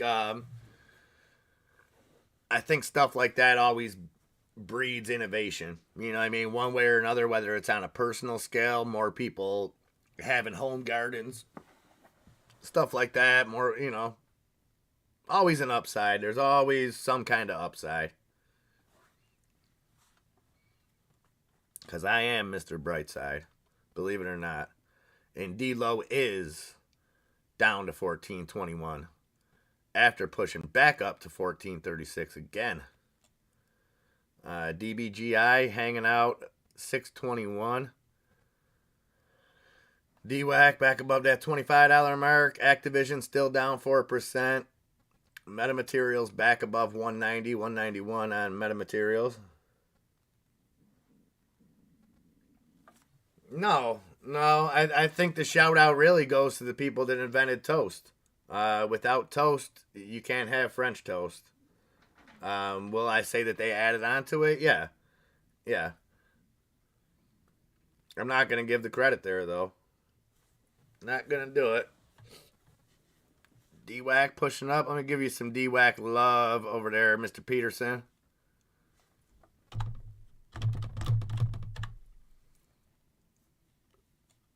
There you go, brother.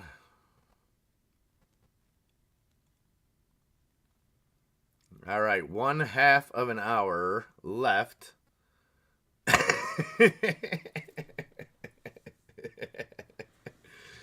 Well played, Caesar. Well played. D-Lo steadily creeping. Creeping on a come up. 1426 on DLO. And DBGI. Maybe a little consolidation up here. 615, 616, right around there. Maybe we see a little.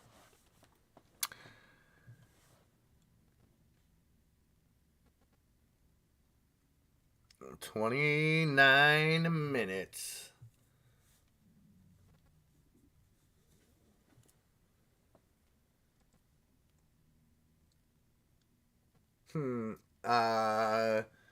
CNBC, you might not want to put that statistic up there about how many people are searching for Balenciaga. Because I don't think everybody's searching that to buy shoes right now, CNBC. Get with the program and see what's going on out there. Open your eyes.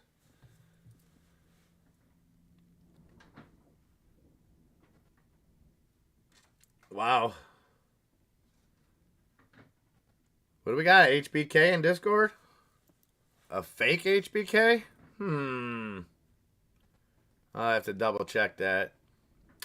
Junk Savvy dropping some interesting facts. French toast was named after its inventor, Joseph French, from Rome. And Belgians invented French fries and eat them with mayo. Whew, It's a lot to take in, Junk Savvy. That's a lot to take in. What happened? Didn't we trade away the rights, or didn't we sell the rights to French fries for a while? Didn't we call them Freedom Fries? I thought. I'm not sure.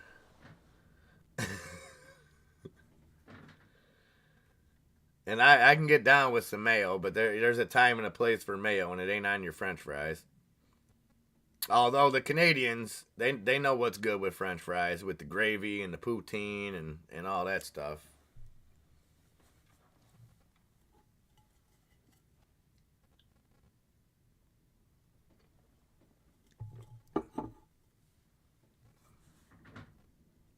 Freedom fries, yeah.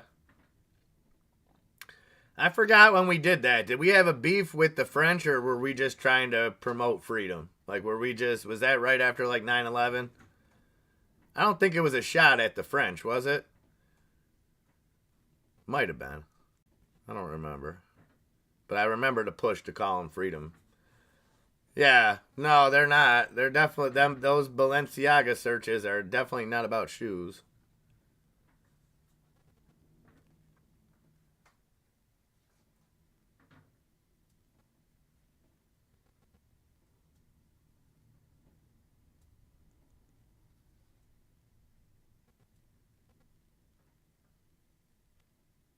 Was it after 9/11? Oh yeah, I could see that, Diane. Like I said, I think what threw a major hiccup in that in the past year, Diane, was the and maybe it does it again. But again, I think these big corporations do learn from things and become better prepared. So I think the the Ukraine Russia thing, where it not only just kind of tied stuff up where those orders couldn't be fulfilled, but then like I said, even if you're paying, so say I buy something for $5 today, that I'm able to lock that price in and it's worth $10 6 months from now, but today it cost me $5 to get that product here. 6 months from now, it cost me $20 to get that product here. I think that's kind of what happened this past year.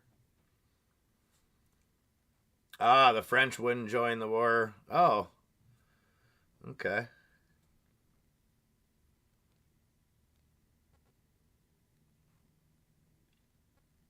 I got no comment on that one, Germ Corp. We'll keep it.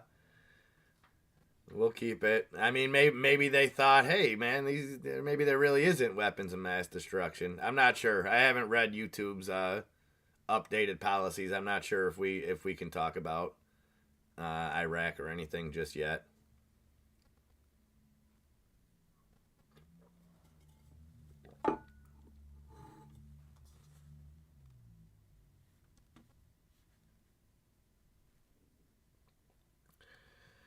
Well, I don't think. I think Miracle. I don't think there always has to be a choice, Lobo. I don't think it's got to be one or another. For example, I kind of like Miracle Whip sometimes in my tuna fish. I like to have the creamy zip of Miracle Whip.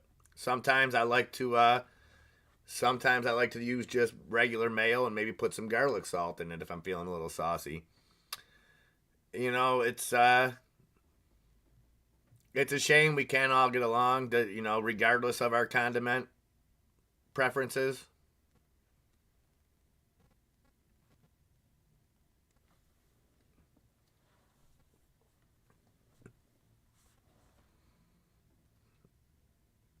I mean, it's just like that's the thing is Miracle Whip. It just seems like it's a churched up mayonnaise, anyways. It seems like you gotta, and I don't know. I've never looked at the ingredients, but it would seem like you have to start out with mayo in order to get Miracle Whip. You can't reverse engineer Miracle Whip into mayo.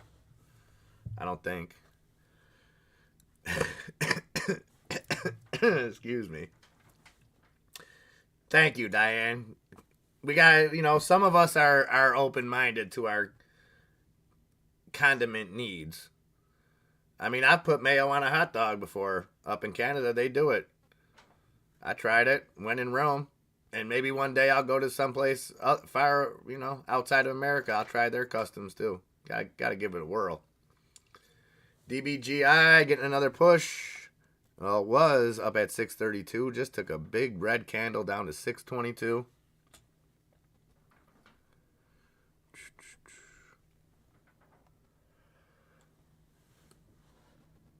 S&P dead flat. Dow Jones up 0.5%. NASDAQ down 0.43%.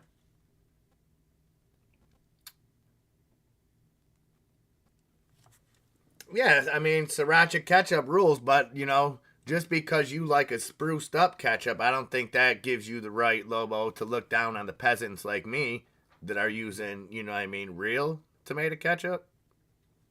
Stuff like that. You got a beef with sour cream, Caesar? I mean, I understand. I might not be eating the most authentic tacos at the Mighty Taco, but you gotta have sour cream on that. Loaded baked potato isn't loaded without sour cream.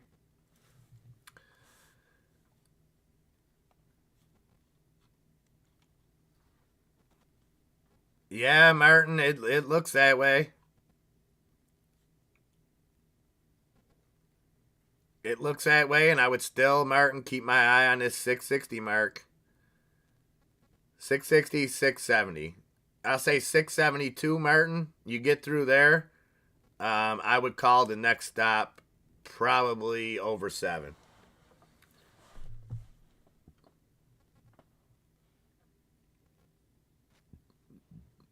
Oh, no, no. Hey, I'll eat some sriracha. I only like hot stuff with flavor. With flavor, Lobo. Like, I don't like stuff that's just hot just for the sake of being hot. Like that one chip challenge stuff. No. But I like hot with a little flavor. I like a little heat. I'm up north though. You got to remember, northeast, man, we don't have the stomach for spicy foods.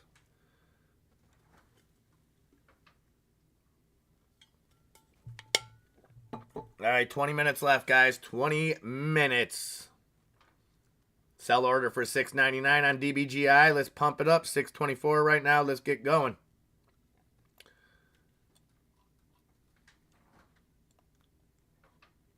I mean, definitely looking like a cup and handle on the hour chart. Arctic Fox. And D-Lo still just quietly getting close to that daily high again. We're at 1432 on D-Lo. The daily high 1436. See if we can push through that. AI trying to make another run. So ran up to 130 was the high, up at 121 now, 45% gains.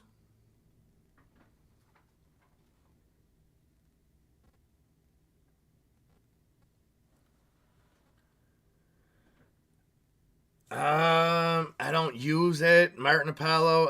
Anybody know how do you do an advanced sell order on Thinkorswim? Can I put a limit for a number higher? You should be able to. I mean, that's. I'm not sure if there's any caveats to it, Martin. I've never actually made any real trades on Thinkorswim. I've used the platform for news and stuff like that. So, like Webull will give you two options, Martin. So if you're putting an order in, say a stock that you own is at $1 and you want to put a sell order in for $2, you can do that. It'll give you like a little pop up that'll say, "Warning, this is way more than the stock's worth." It says something like that, and you just have to agree to it. And then the other thing, Martin, on like Webull, is two things. If you want that trade to extend into after hours and pre-market, and then the other one is for how long. So I could set a sell order right now that expires at the end of the day today, or I can set a sell order that expires when I cancel it. So essentially it stays there.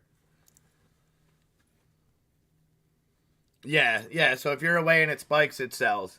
Yeah, you can absolutely, like I said, there may be a disclaimer, Martin, just to warn you. And the reason that they do that is just in case you put in the wrong amount. So like I said, if you got a stock that's trading at $1 and you put a sell order in for $10, it might just ask you to verify that that's what you want to do, that you realize you're putting it in for 10x the money. But you should be just fine. If you have any problems, let me know, because I would be interested in that.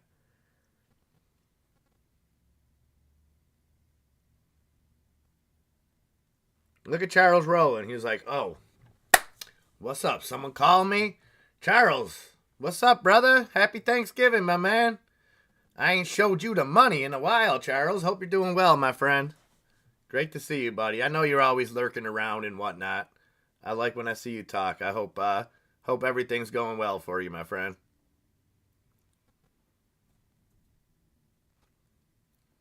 What was it, Jackass, Lobo? Was it one of the Jackasses when they were snorting that wasabi?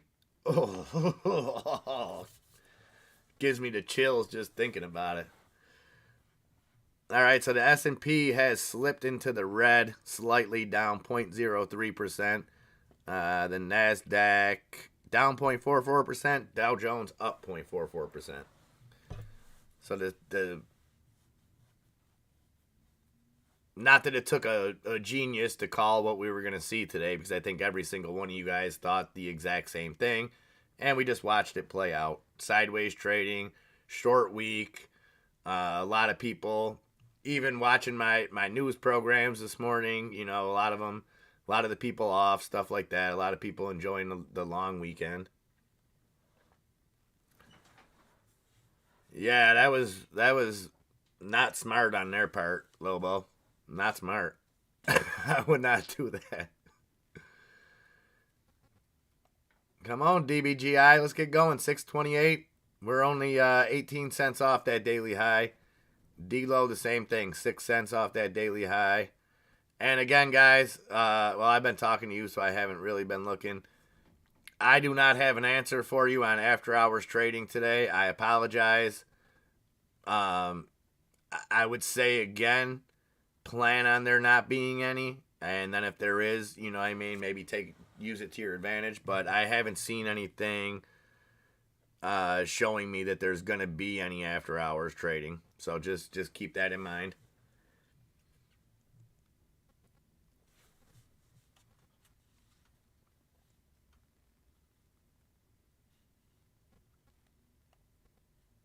So we will take one final look at the heat map and see. I guess we start looking towards Monday now. And again, you know, a lot can happen over the weekend. We got a lot of data coming out next week that can affect the market. Followed up the next couple weeks with CPI coming out, with interest rates.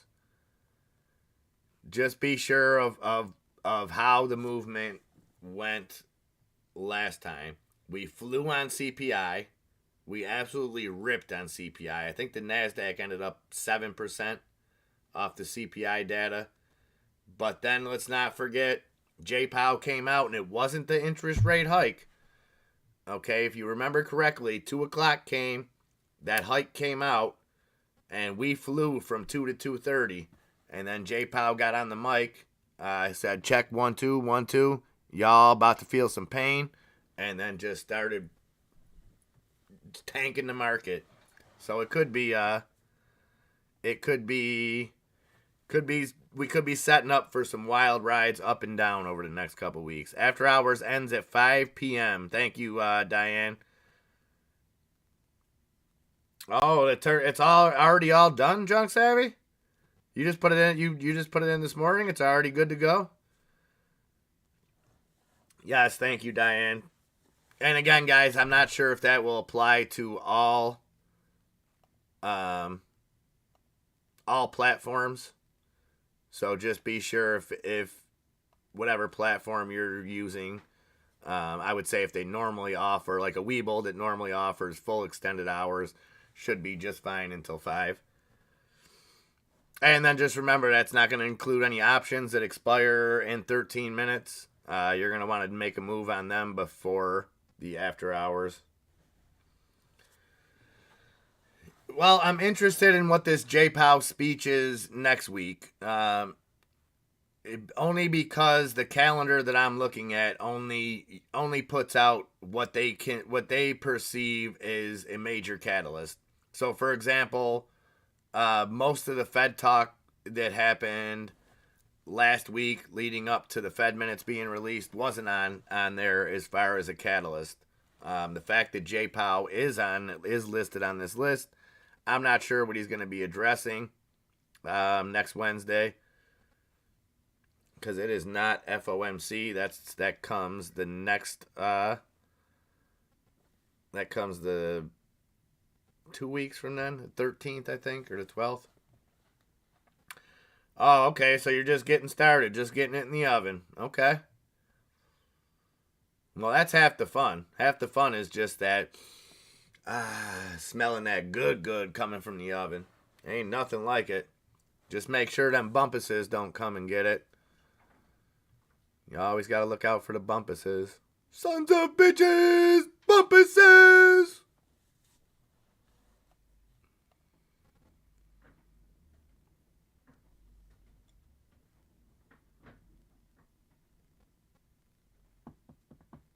All right. 12 minutes, guys. 12 minutes. And then we're into weekend mode.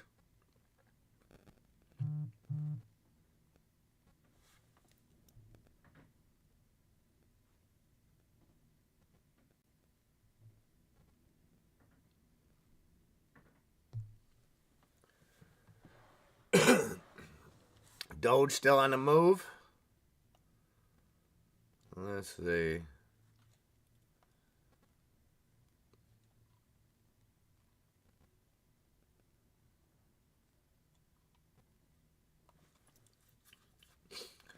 Oh yeah, Doge trying to crack 9 cents right now. 8.992 on Doge. Bitcoin back over 16.5. Ethereum trying to crack 1200, 1192 on Ethereum. Cardano back up 31 cents there. Marathon Digital down another 4% today. Maybe some buying opportunities coming up in the near future there. If we see Binance make a play on Voyager, possibly. We see Coinbase start to pop on those reserves. I think that gives a little bit of stability there, people a little bit of confidence. Oh, and it's Survivor Series weekend. Nice.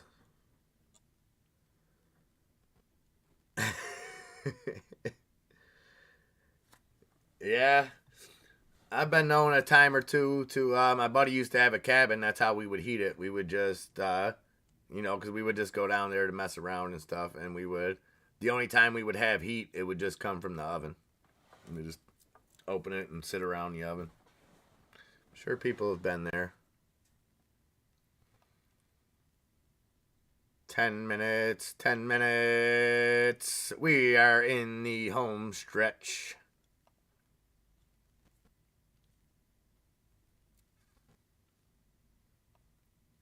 Oh, look at that AVCT, Junk Savvy. It kind of slipped by my radar. Volume started pouring in. Let's see, about 5-6 minutes ago. Just shot up 9.5% at 97.7 cents on AVCT. And just like that, drops back down to 96.4. D-Nut. Where you at, Grumpy? D-Nut trying to break 16. 15.98 on DNUT. And Metamaterials looking to make a last minute push here. Back above 190, 191.6 on MMAT.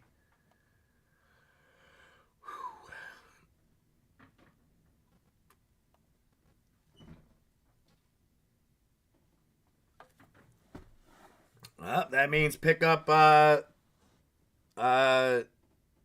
what's his name? Perrine? Samaje Perrine? Perrine, however you say it. Joe Mixon will not play against Tennessee. That could be detrimental to him. So you got Mixon and you got Chase still out too, right? LIDAR, or AI, LIDR, still making a little last minute push here. 127, up 52.5%. And NAMS, man, what a wild day for this. It's been up near 13, down at 874, at 981 now, down 5.2%. And quickly across that S&P top 10, Apple down 2%.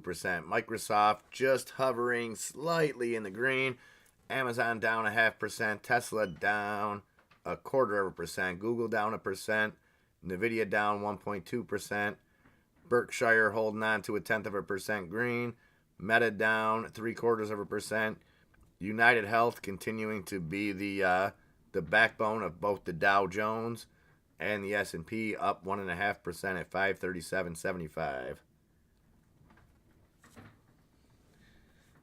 Yeah, and if for any other reason, Junk Savvy, it's probably out of embarrassment. They're probably saying to themselves, guys, we just did a reverse split 2 months ago. If we're going to have to do another one of these, we're going to have egg on our face.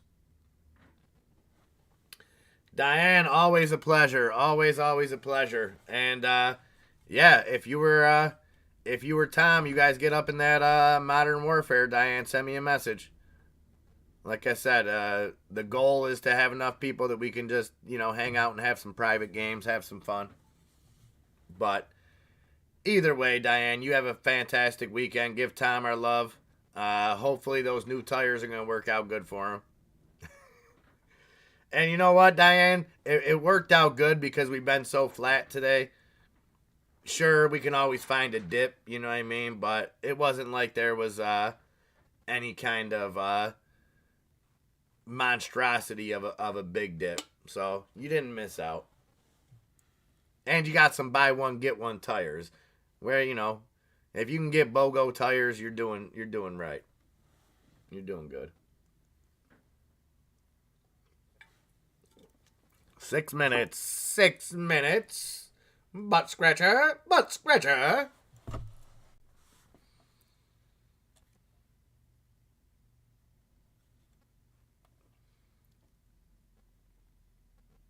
So all things considered, it looks like the market's going to close just about flat.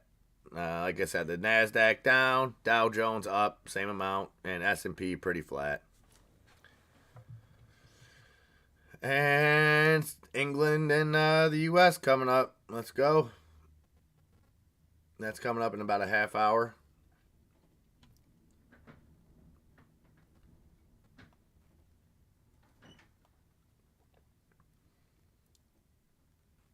Looks like Ape might finish in the green. Ape at 121. AMC at where are you at? AMC 752. So down 1.5%. GameStop down 1%.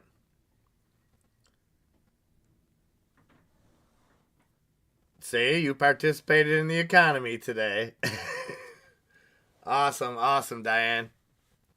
Yes, send that over to me. I would give you mine. I got to get the numbers off mine, but yes, we will if you guys have the time, we could have some fun.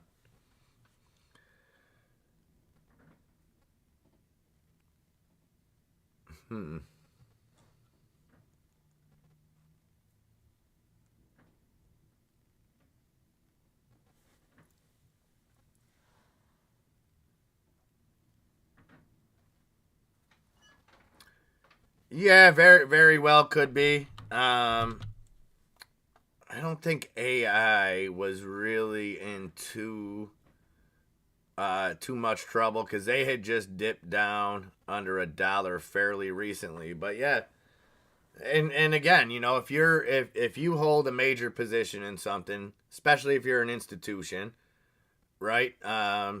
You probably want to avoid that reverse split. So why not pump money into it? I mean, we've seen that.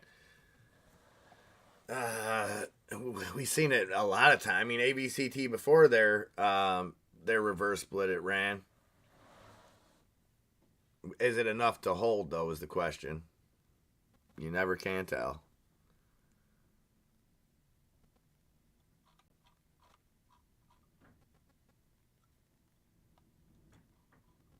And wow, I missed that dip on LiDAR or AI. Wow, what day was that? Monday? Monday it slipped down to 67 cents, so up almost 50%, or up almost 100% from Monday if you were able to buy that dip. Wowzers.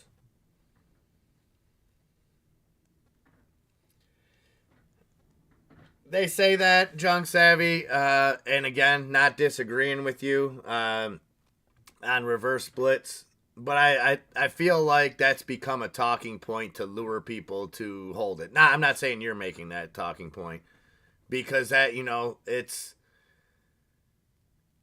there's been more than a few reverse splits where that was the narrative going into it. Oh, the shorts got to cover now, or even like spin-offs, BBIG. Oh, well, they're screwed now. And again, I'm not doubting the information that technically that should actually happen. You know what I mean? It's just one of those things where it's like, well, um until I see somebody come down on something other than these. And sure, we see some short squeezes where shorts cover, and what I think happens is shorts cover and then go long on it, and at the same time,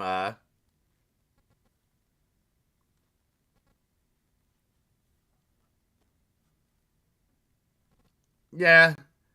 But when you look, so that's all I'm saying is it's only been a month. I mean, sure, they're gonna want to get back over $1, but we've watched companies trade 3, 4 months, 6 months, a year under $1 before even getting a compliance issue. And I mean, now if they're back over, all you need is 10 days in a row, which is easier said than done. But maybe that's an even better way. That maybe that's exactly why it's happening, Junk Savvy, because they're doing it before the foreshadow, before actually getting that compliance, which would be the smarter play. Because once they get the compliance letter, then all eyes are on reverse split. So if they can push it up now before that becomes an issue, I can definitely see that.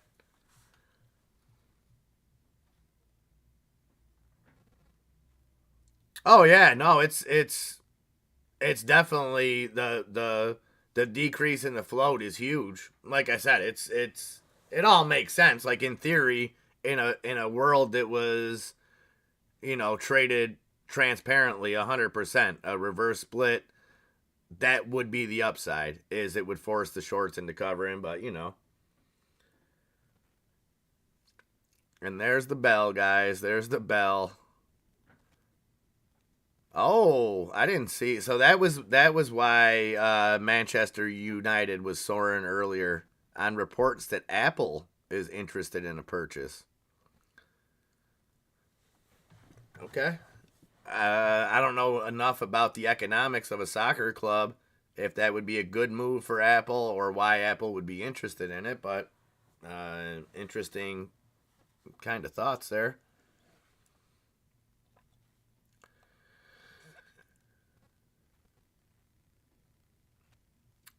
Yeah, we seen XELA do it too. We seen XELA pull the early. I think they had already had the compliance, but they had a couple months, and then they did that. I don't understand the AMTD move. I'm not. I'm going to be completely honest with you. I don't understand why they. I mean, I don't know. I've tried to wrap my head around it. I'm not even going to bother.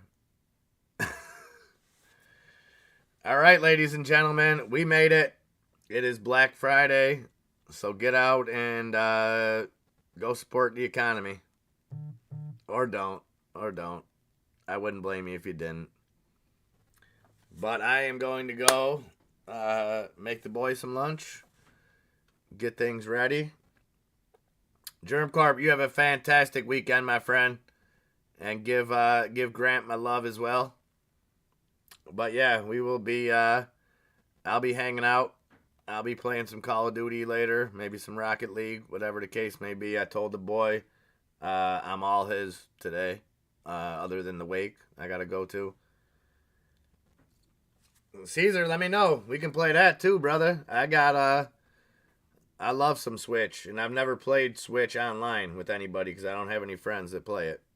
But It's fun. Some nice party games and stuff.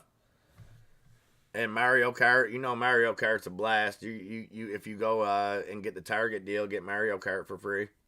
It's worth it. All right. That is it for me. Everybody have a fantastic rest of your day. Fantastic weekend. Thank you guys for another amazing week. Appreciate all the support, everything. You guys are absolutely amazing. And yeah, join us over the weekend. Arctic Fox, hit me with the hit me when you can. Shoot me a message in Discord and let me know that hit me with your gamer tag or your Activision tag. And anybody else that wants to play with us, hit us up. And yeah, we'll be around all weekend. Poker tomorrow night. I'm sure something will be going on tonight in there. Most likely Call of Duty, but maybe something else. All right, guys. Love yous. Again. And, one of the big things that I was thankful for yesterday, other than my son, health, all that good stuff, was each and every one of you guys. And don't think for a moment that I didn't include you in my thoughts yesterday. You guys mean the absolute world to me. And I can't say enough how thankful I am for each and every one of you. So enjoy the rest of your day. Spend some time with some loved ones. And if I don't see you over the weekend, have a great weekend. And we'll do this all over again next Monday. All right, guys. Peace out for now.